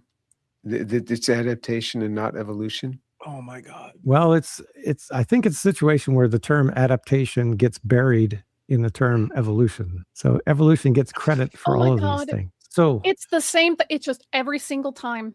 It's You didn't see evolution happen. that's Oh wait, yeah, we did. Well, that's not evolution. then. literally Just the repeat, definition. Lather, rinse, repeat. I know. It is goodness. this is literally what, the this is definition what of made me evolution. talk. My note of this just Oh says my God. insane guppy shit. Because I heard it. Yeah. And I was like, Yeah. I was Here's like, evolution happening. what? It's not evolution. Like the definition of evolution is changes in allele frequencies over time within populations. You guys, That's what this is. Creationists, if you have to change what the words are supposed Guys. to mean compared to what everyone else is using them for, in order to make your arguments even sound vaguely plausible, you're already losing the You're argument. doing it wrong. But I have my got a own problem. like bespoke, artisanal, custom-made definition. Yeah. And well, said- yours Yeah. doesn't fit that, so checkmate. It says it right here. The rapid and repeatable evolution of life histories in 6 introduced populations means that this, what is it? What is that? What's that? This I think it's evolution. was Evolution. fueled by standing genetic variation rather than mutations. And so Rob says, in other words, this is adaptation, not evolution. This evolution? No. I know No. what they mean. That's not They don't evolution. know what they mean. That's all they've got. Crazy. No. Crazy. Guys, the evolutionary No. biologists clearly don't know what evolution is in the first place, so we shouldn't listen to them. Yeah, they're all just just- godless atheist heathens anyway. All right, This last is one. wow. How, What is oh, this? it hurts. 10 It hurts. 104.25. This is our last I one. wish I And then I'll wasn't show Oh, thank God. Rob has this bit at the end where he says this is how they're going to respond. I'm not going to let him speak, but I'm going to put it up because it's a slide so we can. Okay, Oh, let's let's see. read it. Oh no, Yeah, here it but comes. first Did- you got to So hear. what Dan Ken got said 3 on for 3 on predictions. Will Rob get 3 for 3? That's the question. Let's see. One- All right, let's see what they got. All right, here's Tor first, 104.25. So in this, for background, Rob is talking about how the peppered moth mutation, or I should say the peppered moth evolution that we see, where the moths take on a melanistic form or their non-melanistic form, depending on the industrialization of the forest that they're living in. He's like, don't even worry about this. This is the genetic material that's responsible for this is from non-coding RNA here for the ivory linked RNA, and he goes into that. And then this is what James Tor says. Of course, he has a line at the end where he says, "All this was previously considered junk DNA." So you can go ahead and drink for that, Dan. Oh God! And I want you to watch this play out, and I want you to tell me if you think James Tor is joking here. Color producing factory here that is being changed over time, and it's not really random mutations, natural selection. And what is it that changed it? Well, this transposable element being inserted, and it's a place that is reproducibly inserted. You know, it's not like it randomly bumped into this place, but you'll see it reproducibly ending up in this location. But does it insert when they land on a tree of a certain color? No, I don't know if that exact causality has been shown. What? Wow. I gotta ask you guys, do you think he's joking? Because I've rewatched this a couple of times. I think he's serious. No. I think this is James attempting to create his own version of continuous environmental tracking. It sounds like James interpreted what Stadler said as epigenetics, and his understanding of epigenetics is you bump into the tree and then it turns on and then your color changes. That's what I think he's saying, but I don't know that for sure. I wanted to get your takes on it. Actually, Okay, this so brings up a weird thing with creation. Jesus sitting in the control room of heaven, switching off and on the gene expressions of various animals and plants, because, you know, he pre-programmed all of the possible variations in there at creation, and he's just deciding when, you know, by divine fiat, to turn off and on each feature. I don't think that James Tor would say that it's God directly doing it like as a miracle. I think he thinks that there's some kind of built-in mechanism which allows the organisms to do this. But also, this brings up an entomology thing that creationists get wrong a lot, and I just want to touch on it real quick. Guys, once an insect undergoes its final molt to become an adult, that's it. They don't grow again. They don't gain new features again. That's it. That's their final molt. So no, you cannot get a moth to land on a tree and change color like it's a chameleon, because it's undergone its final molt. The colors it has now are the colors it will always have until it dies. That's how insects work. Tor doesn't get this. Randy Galuza doesn't get this. I don't know what it is about arthropod, like terrestrial arthropod biology, that confuses the hell out of creationists, but it's not that complicated. Once you're an adult, as most arachnids and as all insects, that's it. I want to jump in and say, Chad is giving several different alternative explanations. That's how difficult it is to understand what's going on here. Like, I can't decipher this interaction. I don't think Stadler really knows what's going on either, because Stadler's kind of like, haha, yeah, maybe. Like, and the thing is, it wouldn't bug me that much if James Tor were just like trying to learn biology, but he's not. He's trying to say that he's going to overturn biology, and this is the level of understanding he has. Like, if I picked up some random guy on the street and he was like, well, do the moths become black because they landed on the trees? I'd be like, well, that's it. You know, I understand why you might think that, and I would explain it. Like, fine, whatever. But dude, once you start saying that you're going to be the one who's going to be like changing the paradigm, and oh, look how silly the experts are, you need to know this shit. You better.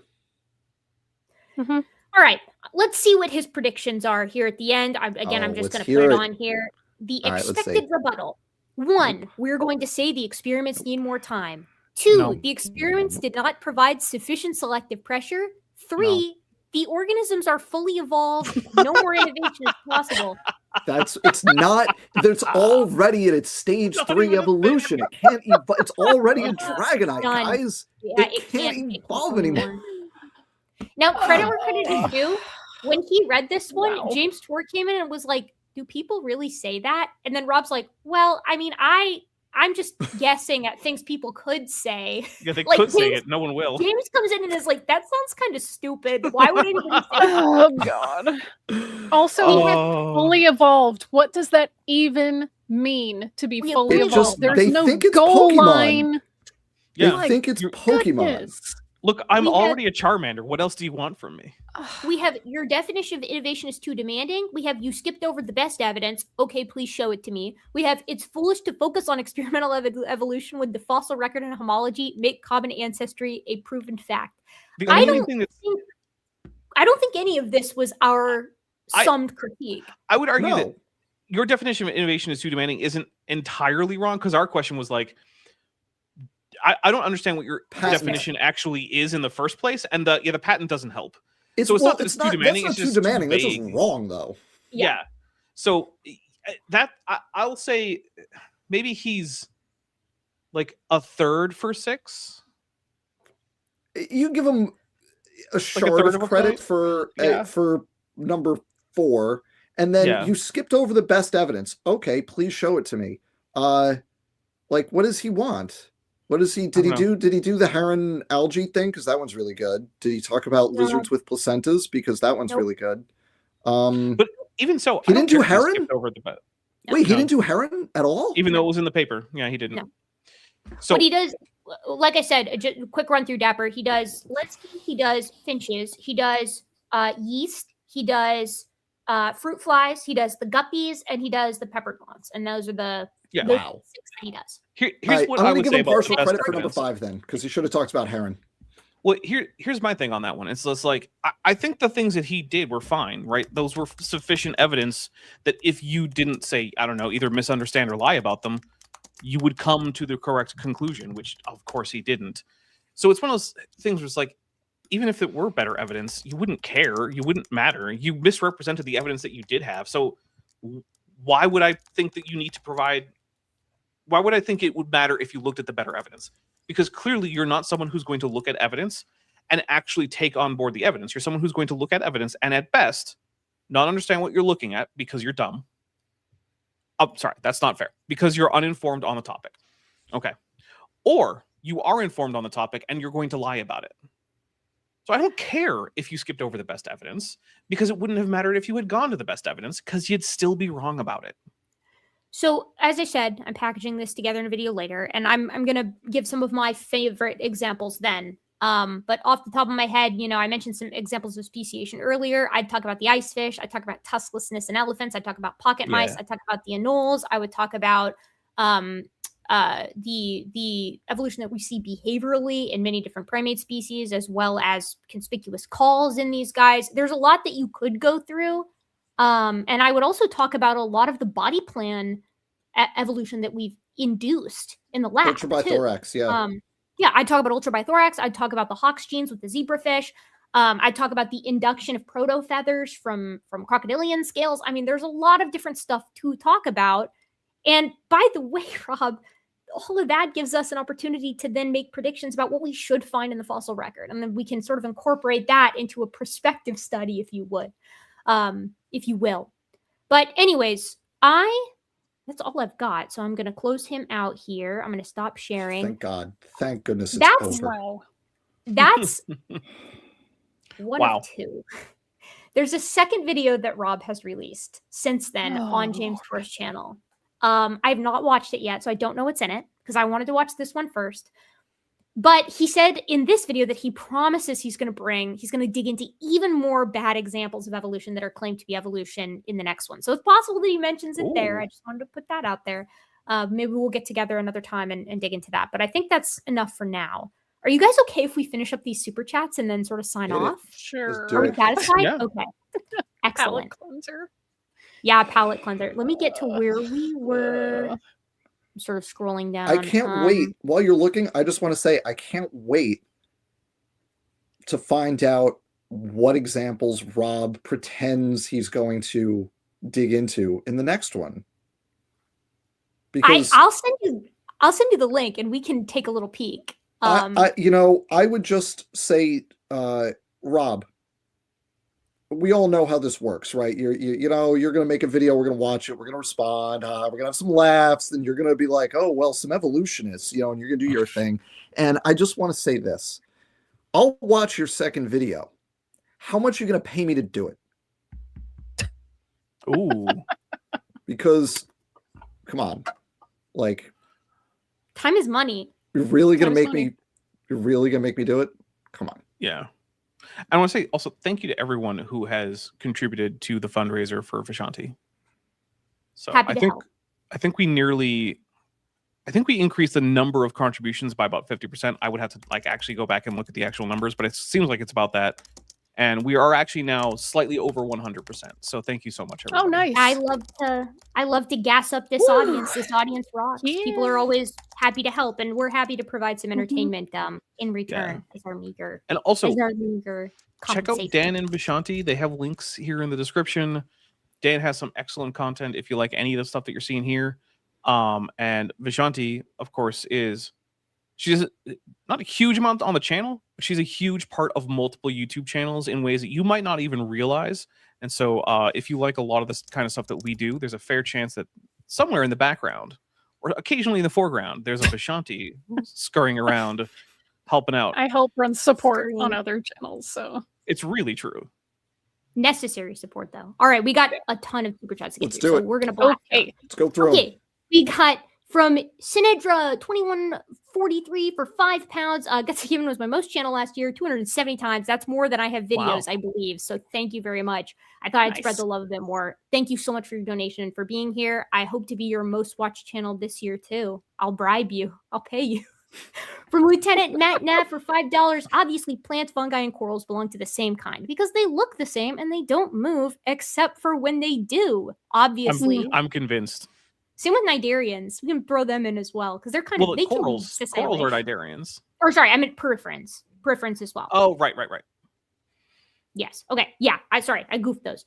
From Simon Reed's text from $5 New Zealand for Vish in both senses in Hebrew.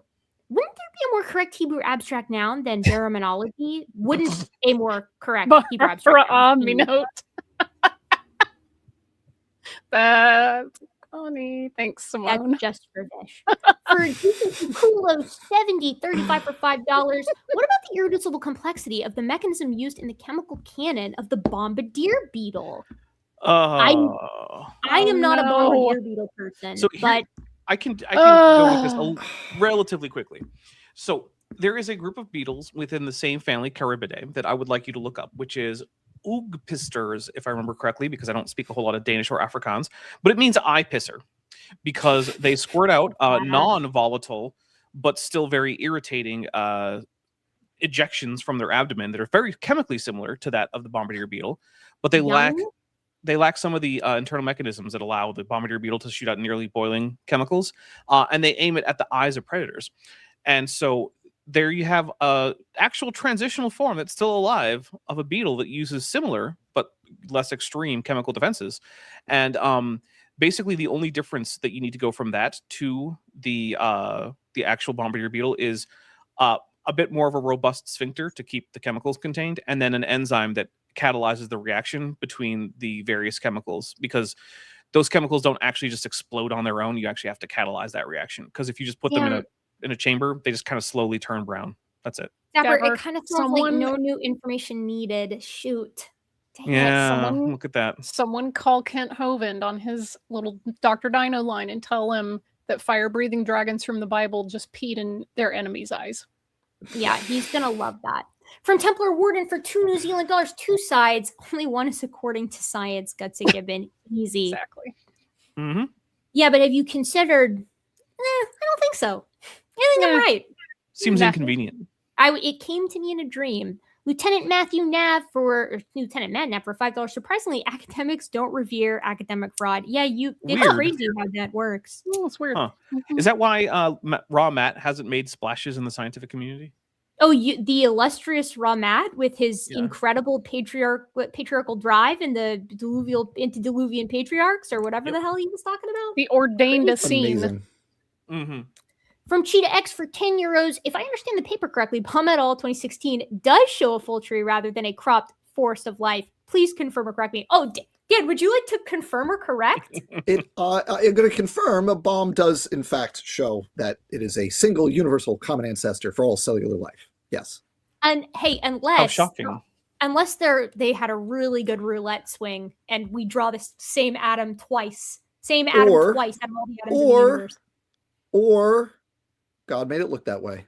Design mutability. Damn. Could have just ongoing tweaking, making sure the right mutations happen in the right time. Just just saying, God could have done it could have made it look that way. Just saying. God sent a lying spirit to deceive the biologists. It's fine. You can't say that it's a scientific model. Like, it's fine. It's like Satan. Not science. We have from Lieutenant Matt Knapp for $5. Remember that the new name of the Answers Research Journal is the Journal of Applied Bullshit.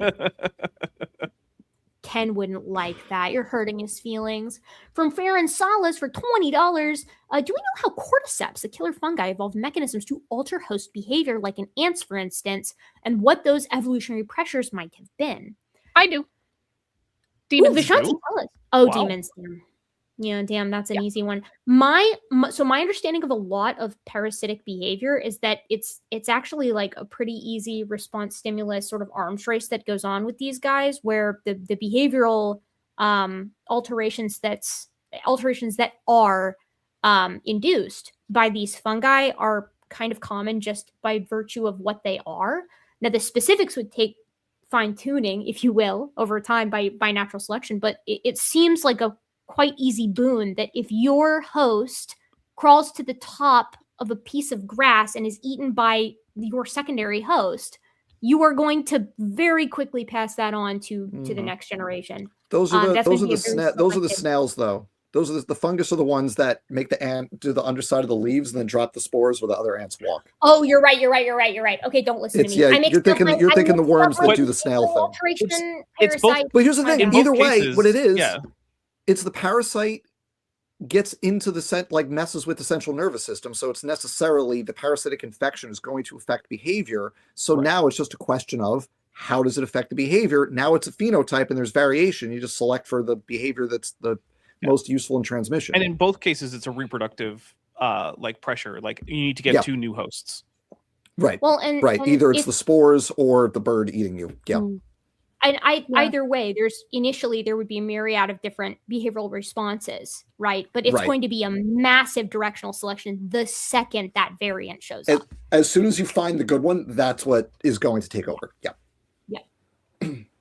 We have from Barbara Pearson, 4,000 for $5. Thanks for all that you do. It is, I speak for all of us definitively here, our pleasure. Yes. Thank you. Yes. From Good Hunter, 627 for £5. Hello, Erica, LaFew, and Forrest. How much does Young Earth Creationist debunking and general debunking content take up of your time versus time into your actual debate? What a horrible question. What an awful question to ask someone. How dare you? Dare you? Yeah. Dare you. First of all, how dare you? Second of all, who do you think you are? You're not going to like the answer. Shut up. And the committee member that I had a meeting with on Friday also did not like the answer. I believe his exact words were, no. Are you happy with how you're partitioning your time? Did they really ask that? Yes. Are you happy with how you're partitioning your time? And I think I said that's none of your business. I ask this. I ask this not as a real question. I ask this as what would have been a funny follow-up is, are you set, or do you think your progress is satisfactory? Yeah. Yeah, that one is that one is it. That's Let me think about those 2 questions. Yeah. The worst part is like, so realistically, like actually I've been agonizing over this one very Bayesian Monte Carlo Markov chain, Bayesian specifically, Dan, You know who could help you with that? You know who could really help you with that, I bet? Sadler, yes! I bet Thank you. Thank you, Dr. Sadler. Actually, my committee member was also not impressed when I was like, yeah, you know where I first heard about this method? My YouTube channel, my YouTube career. And he was like, wow. So how many chapters have you written? And I was like, oh, don't know. Anyway, it's like, oh, well, that's a hole in the qualifying exam. We better close that. Make sure that's on there. Yep. It was not great. I've been agonizing over this test and whether or not it's applicable to what I'm doing though for like 2 months now. And he was like, there comes a time when it's time to just call it. You just say, look, I tried. Everyone's got to have the I tried chapter. My I tried chapter was literally, it was at least 6 months of wasted work. It was in my entire dissertation, it was 12 pages long. So it was like chapter 1, chapter 2, chapter 3, chapter 4. It was like real bad. Yeah. It's a good part of the main. Now we know what not to do, though. Anyways, thanks for the question, Good Hunter. Whoever's a mod, ban this user. How dare you? I'm just kidding. From John MC Gimpsey, 1825 for $20 for Vishanti, from someone who's lost his residence on short notice. Yeah, it sucks. Yeah. No fun. Thank you. From Raptor Shaped Earth for 100 Argentinian pesos.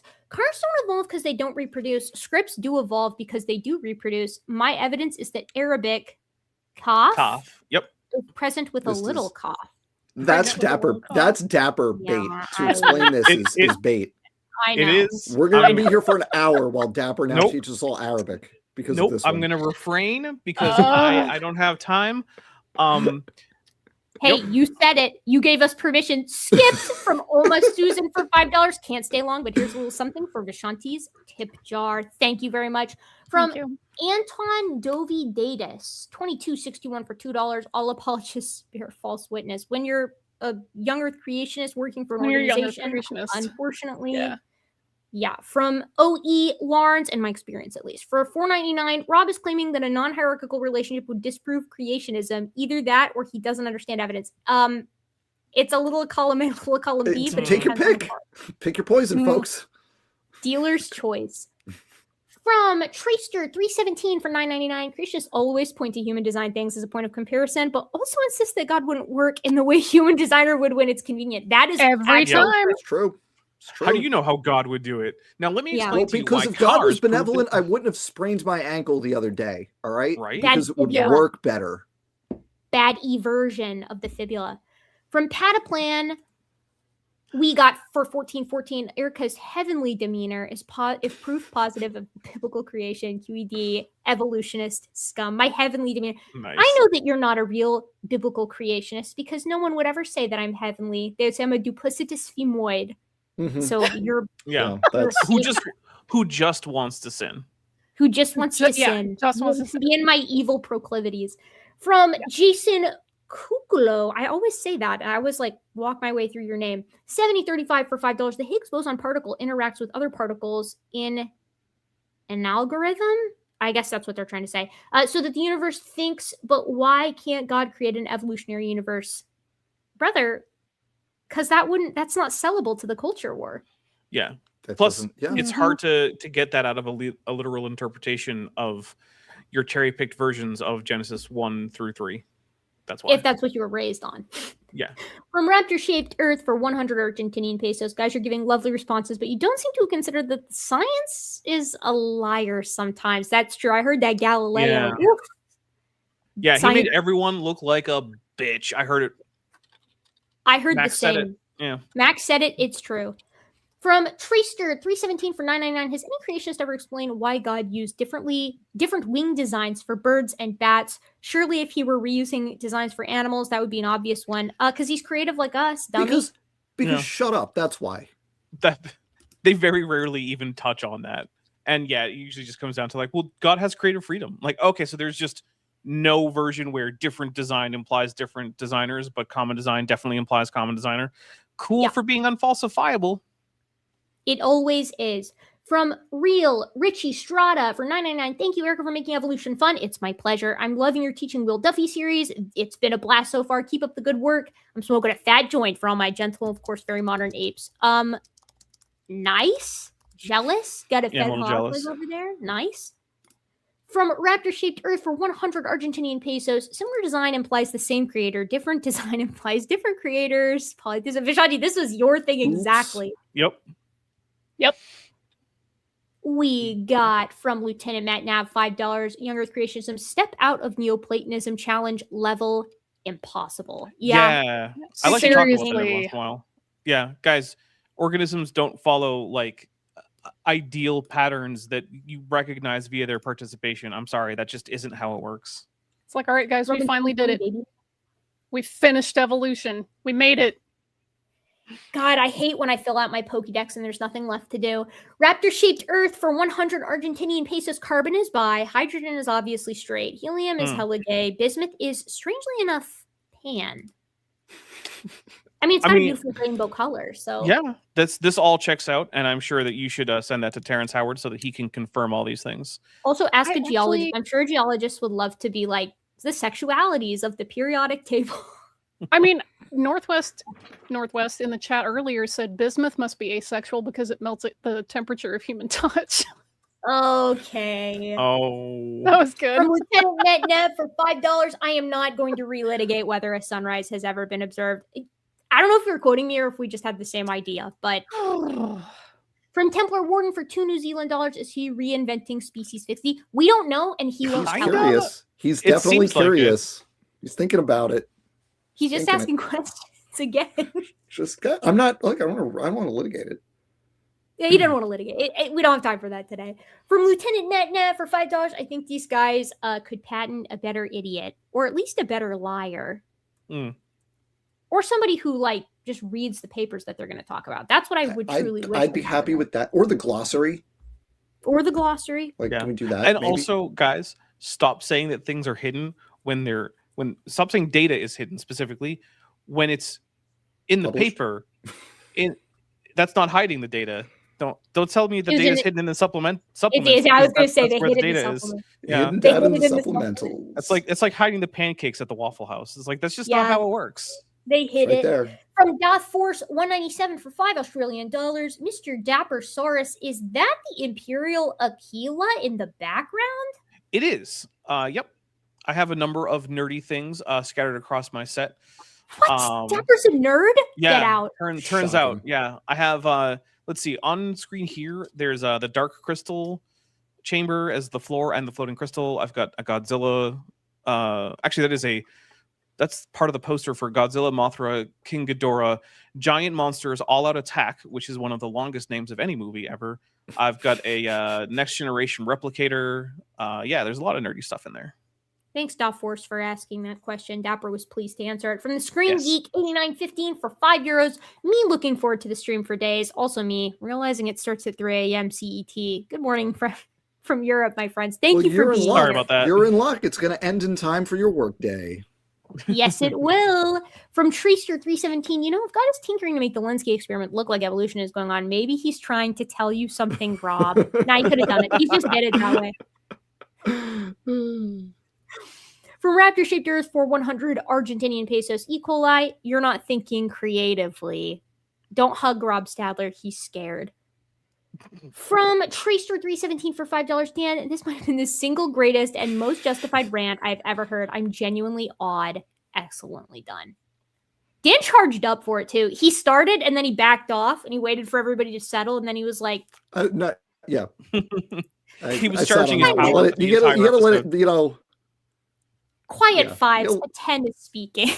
You gotta let the boil build a little bit, and you gotta, From Tapioca Weasel for $10, Dr. Dan, I feel your pain. This guy is embarrassing. Almost as embarrassing as your failure to understand the role of mitochondria as the divine magical conduit of ad hoc pseudo-epistemology. Get good.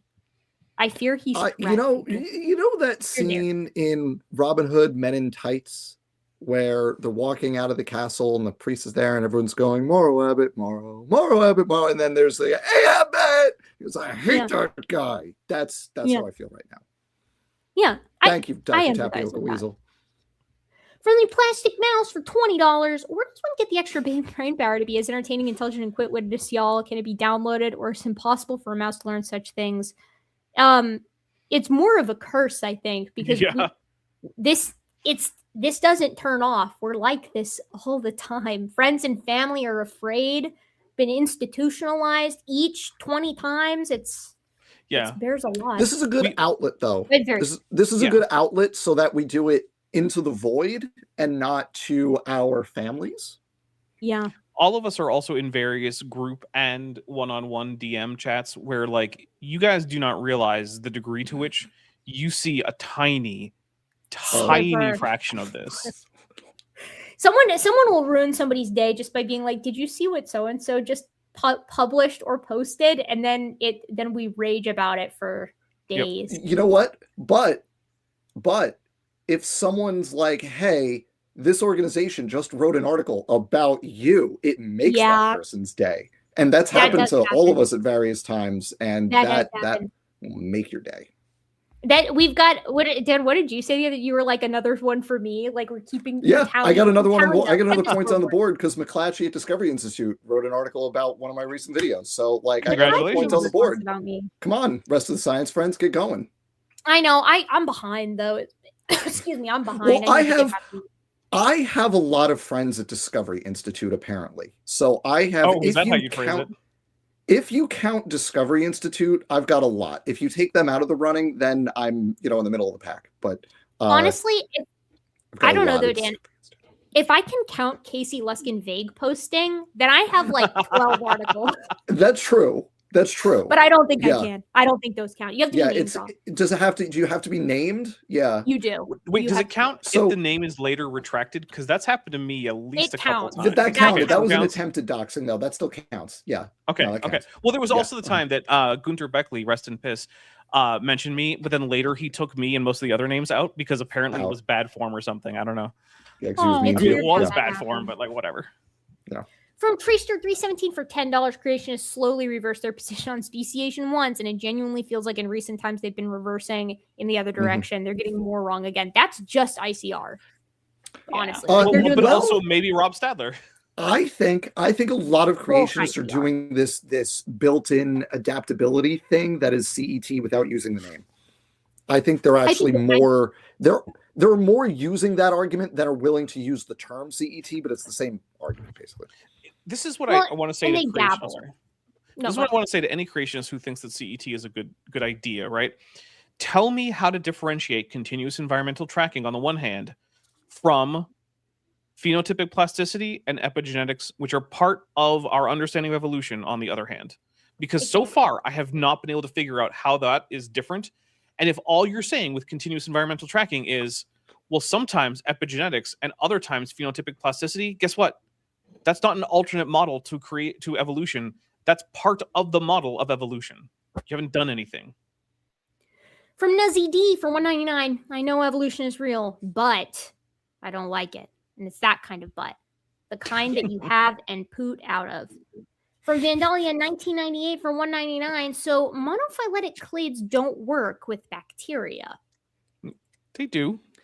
They do. To a large extent. You just have to be careful to account for recombination. Because you get a much higher frequency of their genome has been subject to horizontal gene transfer at some point compared to a eukaryotic genome.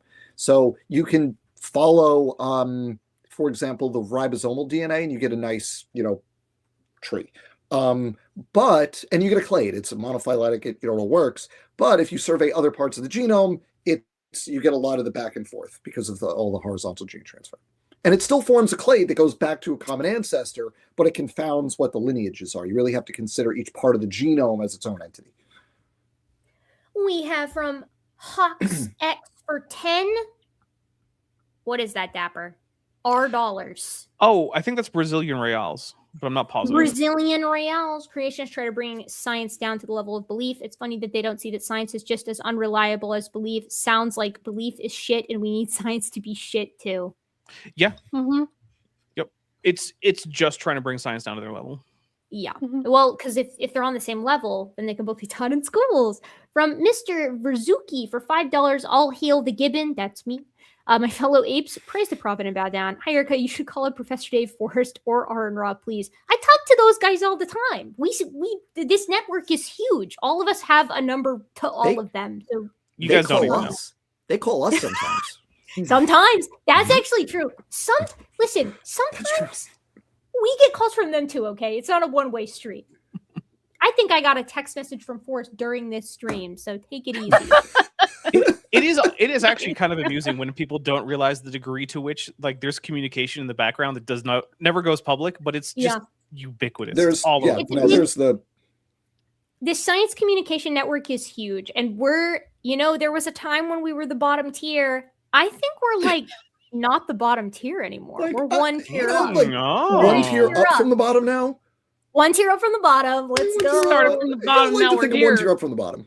Everyone yeah. subscribe to Left level from the everyone so that bottom. we can get to the top. Hey, I'm gonna.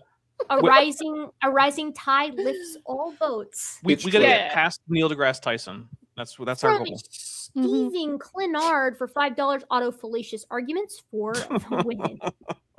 From Good Nezzy pun. D, it's not lying if you're lying for Jesus. So Mm. we say this like pejoratively sometimes, and I hear this from like theistic evolutionists will point it out too. But I genuinely think that it is true for a select few creationists who are kind of like they believe they'll be vindicated eventually. So for the time being, Yep. it's okay to kind of Just cut go some for it. corners. Just go for it. Yeah. From President Sunday Prime, is this the actual President Sunday? For $5 Canadian, only an intelligent creator could have the cruelty to devise something so evil looking as the giant centipede. Checkmate, evolutionist. I like the Yeah, centipede. I'm with Erica. I like them. Actually, I'm hard pressed to find a critter that I don't love. I don't like ticks. I really don't like them Mosquitoes. when they're engorged. Mosquitoes. I don't like to find them. Kill all I don't like mosquitoes. mosquitoes. It's Kill most all it's the blood mosquitoes. All the suckers. mosquitoes. Every single one. Yeah, Just get rid of them. yeah. Mhm. Yep. Those are the two really. Guinea worms. There's another one. Guinea worms. Oh, Don't like guinea guinea worm. worms. Yeah, tapeworms too. Botflies. While we're at it. Yep. Mhm. Yeah, botflies. Yep. Yep. Ooh, Horse yeah, flies. botflies are cool.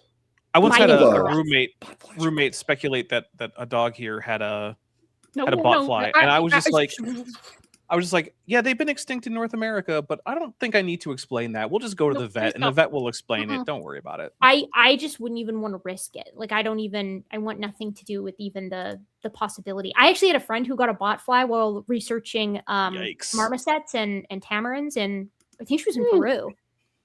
I think she was in Peru. I don't quote me on that, but she was in South America. One of my friends got a botfly too. That's good. Field work. Get some botflies. Field work will get you botflies. Not in Kenya though, just malaria. We got Yay! the plastic mouse who says for $10 may Vish be able to buy food in addition to everything else she needs. And as the great and gentle Gibbon demands, I shall go and watch the line stream I missed. Support the line. There's some great hosts over there, including me and also some of these guys sometimes. They once they got on a rotating host though, I lost my guest. We all lost our guest star privileges. So they were Aw. like, here's our actual the ones that had their host lineup set up. From Emily 5829 for £5. Stayed up till 5 a.m. watching this before my night shift. Thank you for the brilliant work. My gentle, and of course, I know you meant to have this in there, very modern apes. It's our pleasure. But not From me, Tad is apparently. Mad, not you. Well, you get this one. From Tad is Mad for $2. Dapper, have you considered? Nah. I actually have considered I carefully Loser. weighted against the available evidence and found that it was wanting and have since rejected it. Damn. Fair enough. Yeah. From Potato Splash for $4.99. Super sticker. Thank you. I can't see what it is over here on stream. It was like a happy Shiba Inu. Oh, those are fun ones. I like that. From Lewis Kettle Burger, $39.89 for $20. Glad I'm finally in a place to give back to you after all the entertainment you've provided to me. It is my pleasure. I would do it for free. In fact, as all of us here can tell you, we did it for free for many years For before a the long time. You don't want to know how long. Just for the Mhm. love of the You guys game. read it here? Love of the game. For the love of That's the so game true. in the comment sections of blogs. That's right. Oh, One day long. in like 2017 or some shit, I was like, I feel like I've gone through all the anti-creation stuff that's on YouTube. I want more of it. What if I do more of it? What if the I do it? change you want to see in Yeah. the world. Yeah. Be the change. Yeah. There you go. We got from Frank Faller 1342 for $5. I just want to say I really enjoyed the live and have a good night. I Thank enjoyed you. it too. And I'm glad you were here with us. It was These more are- fun with you here. These are some of my favorite people to go online with. Yeah, I agree. Sometimes when I've got a stream, I like it kind of hangs over my head as like a thing to do during the day. And then the second I get on, I'm always like, oh wait, I love my job. Like this is really fun. Right. I love doing this. Don't let your committee hear you call this your job. No, Seriously. I call it my hobby or my side hustle. But I have There been you getting a little bit more kudos for it lately because some like actual like, decently high biological anthropologists have like gassed me up to my committee members, and they're like, wait, Nice. they're like, is this shit like for real? And I'm like, yes, please, I'm begging for please give me anything for this.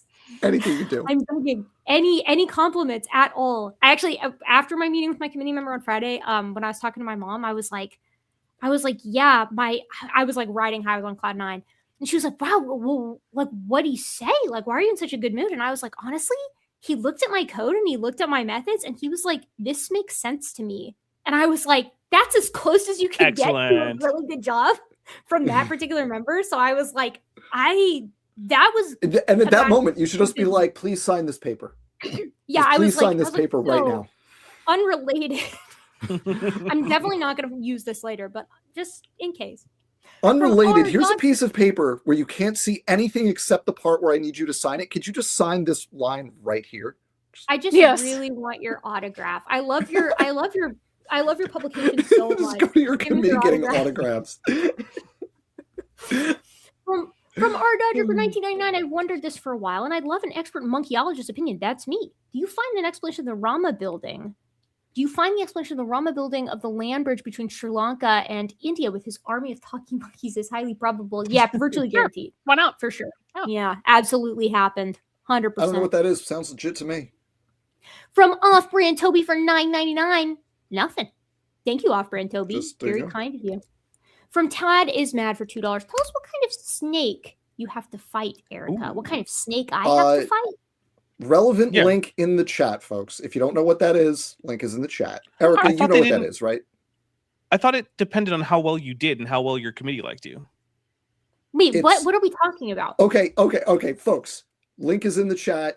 Erica, you gotta read it. It's on McSweeney's. It is an FAQ of the snake fight portion of your thesis defense.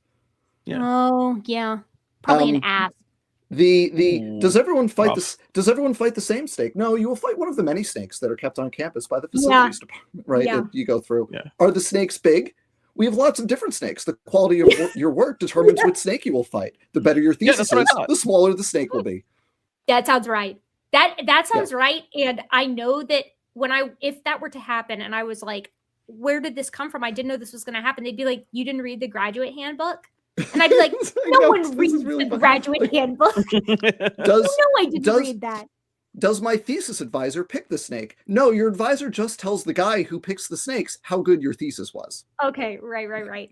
Okay. It goes on. It's in the chat. Everyone should. It feels like, and this is how I'm sort of in the dregs. I'm in a valley mentally with my dissertation right now. I was on a hill on Friday, but then I sat down to do more data processing yesterday, and that put me in a valley. So I'm a Titanoboa probably is where I'm at mentally. It's not good.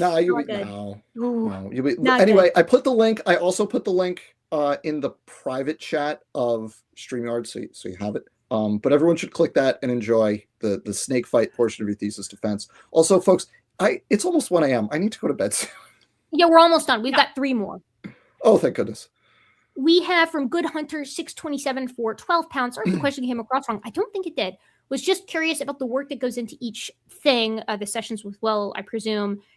If for any reason Will doesn't continue, will you still carry on with the series? Yeah. Interesting. I'm far enough along that I would, because I think there's a utility in something like this being out there for everybody. That said, I talked to Will. I don't think the series is at risk of ending. I think that it will continue to its conclusion. I think he's committed, if nothing else. Yeah, he seems it. Yeah, I think that I really think if he was gonna quit, it would have happened in between this one and the last one. Natural selection can be a tough one. There's a lot of equations. Especially if it's non-intuitive, which it can be if you're new to this. So, but yes, I would. If for whatever reason it doesn't, then yes, I will continue it regardless. And a lot of will. It's not an easy thing to do. I've, as someone who's gone on that journey, it's not a fun time. No, it's not. And I obviously there are areas where Will and I disagree quite greatly, but this is a series about teaching evolution, and I think he's doing about as well as somebody who's coming from his perspective prior can do. So keep that in mind when you're leaving comments and stuff, because he reads them and he sure does. They get him down. So, okay, from Raptor Shaped Earth for 200 Argentinian pesos. Okay, Bible hating devil worshippers. It's really late here, so good night. Praise be to the void and to Prophet Darwin. And folks, with that is our last super chat. There's one more. One more. There's one more. God. Oh Tad no. is mad. Thanks, Tad is Tad mad. is- You're banned. For $2, 4 more, I think it will be an adder at most. Eat ass. That's what I'm saying. You just have to defeat the snake. You don't have to kill the snake. Just have to defeat. I can grab it. Once the I snake think taps out, you're good. You throw it out. What? It's a little tail. Before friend other super Toby chats come in, had accidentally somehow their text got lost, so they were asking for their super chat. My 8-year-old daughter wants to be a paleontologist. What were the things adults did in your life that best fostered your eventual career in science? take them to the Natural History Museum and let them set the pace. Let them ask all the questions and let them set the pace. That's what I would do. First thing. And if they want science books, get them Yeah. some science books. Get them DK books. They're great. And they're like those eyewitness books. Let them read nature stuff. Get them involved in a community center close to your house. That they've got a ton of great nature walks and things like that. If they don't have a pet, pets always are great at nurturing the love of the natural world and our connection to it. And once they're old enough, get them involved in more age-appropriate stuff. Start making connections early, I would say. Many countries have paleontology like parks and like national parks that you can go to and look at like sites that are contain fossils and whatnot. I know there's a few in the United States. I know there's at least a couple, I believe, in Canada. And I'm sure there are more in other countries. Those are just the ones that I happen to know the most about because they're nearby. But yeah, check out some of those things too. Folks, thank you so much for being here. This was a pleasure. I had a blast. I'm so glad that we raised the money for Vishanti. She is secure. That was first and foremost our goal. And secondarily was to have fun. And I think we accomplished both. You will be seeing from me stuff soonish, but at varying levels of completion. So we'll see. Anybody else have anything they want to shout out before we call this bad boy? Yeah, I do like 3 shows a week. I have a Tuesday show, a Saturday show, and then I have a premieres every Thursday. So I'll just shout out the nearest one, which is Tuesday.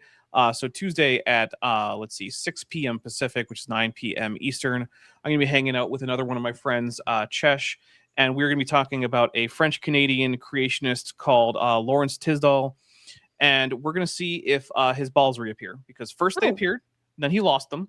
And he got them back, and we haven't had an update as to whether or not they've been lost again or anything. So we're fingers crossed that he gets to keep hold of his balls. Okay. Dan, you got anything? I have somehow I'm a little bit ahead of things. So if you are a channel member of mine, I have a couple of videos that you can watch right now that will be released that'll over the next few weeks, and I will have more because you may have noticed I'm doing kind of shorter things because it's about rather than explaining the science, it's like, here's how you defeat this stupid thing that creationists say. And you can do that quickly because I want people who are not like professional biologists to know, like, here is the thing you can say that will shut creationists up when they say this thing. So they're shorter in format, which means I can do them faster and get ahead of my schedule a little bit. Nice. So I've got one of those up, and I've got another little thing about AIG, and I've got a couple more that are just about ready to record. And I don't know when I'm going to release it, but I also have an outline almost ready to record that is very angry, and I'm debating reeling it in a little bit, or maybe I'll just leave it as the director's cut, but it's about Epstein and all the assholes in academia that are in the Epstein files. And that's a lot. I hate everything about it. And a little preview, academia is kind of doing the Catholic Church thing where you just like pretend it goes away and go to a different It's almost like it's bad. Systems of power protect themselves. A little bit. No, not the systems of power. No. So far, though, I got to say, no science friends on the Epstein list. No, none of us are. Yeah. Mm-hmm. We're safe. I can say with 100% certainty, I never communicated with Jeffrey Epstein via email or in any other way. I mean, unless he was pretending to be one of those Nigerian princes. I I never Okay, answered hold them on. Played a back, game with though. him on okay. on Steam because Never he answered them has back. gamer profiles that people were exposing. That's possible. I actually do have stuff that I have to tell you about. Tomorrow, I'm on Skep Talk at 6 o'clock. I will be going probably until a long time. Then at 10 o'clock, or sorry, I'm down at 10 o'clock. On the 10th, on Tuesday, I'm talking with Fuzz Rana on the Reasons to Believe channel about human exceptionalism. So that's going to be fun. I got invited to do that. I have another Skep Talk next Monday, and then I'm doing a recovering from religion interview about young earth creationism on the 23rd. Then, this Friday, me and Forrest are hosting a thing on the line where we're letting Jim Bob come in. We want Jim Bob to come talk to us. My God. Oh no! Open invitation to Jim Bob. I want to see him. I want him to come talk to us about evolution. It's going to be fun. There's only there's like 3 rules. The first rule is Forrest and I can't mute him. The second rule is we can't tag team him. And the third thing is he can't use slurs. So we're all operating at a handicap. Wow. Good Yeah, we'll see how long that lasts. Then I have, here's the last big thing. Next month on the 7th, I'm going to be in Tulsa and I'm doing a live show with Forrest and Seth at the university there.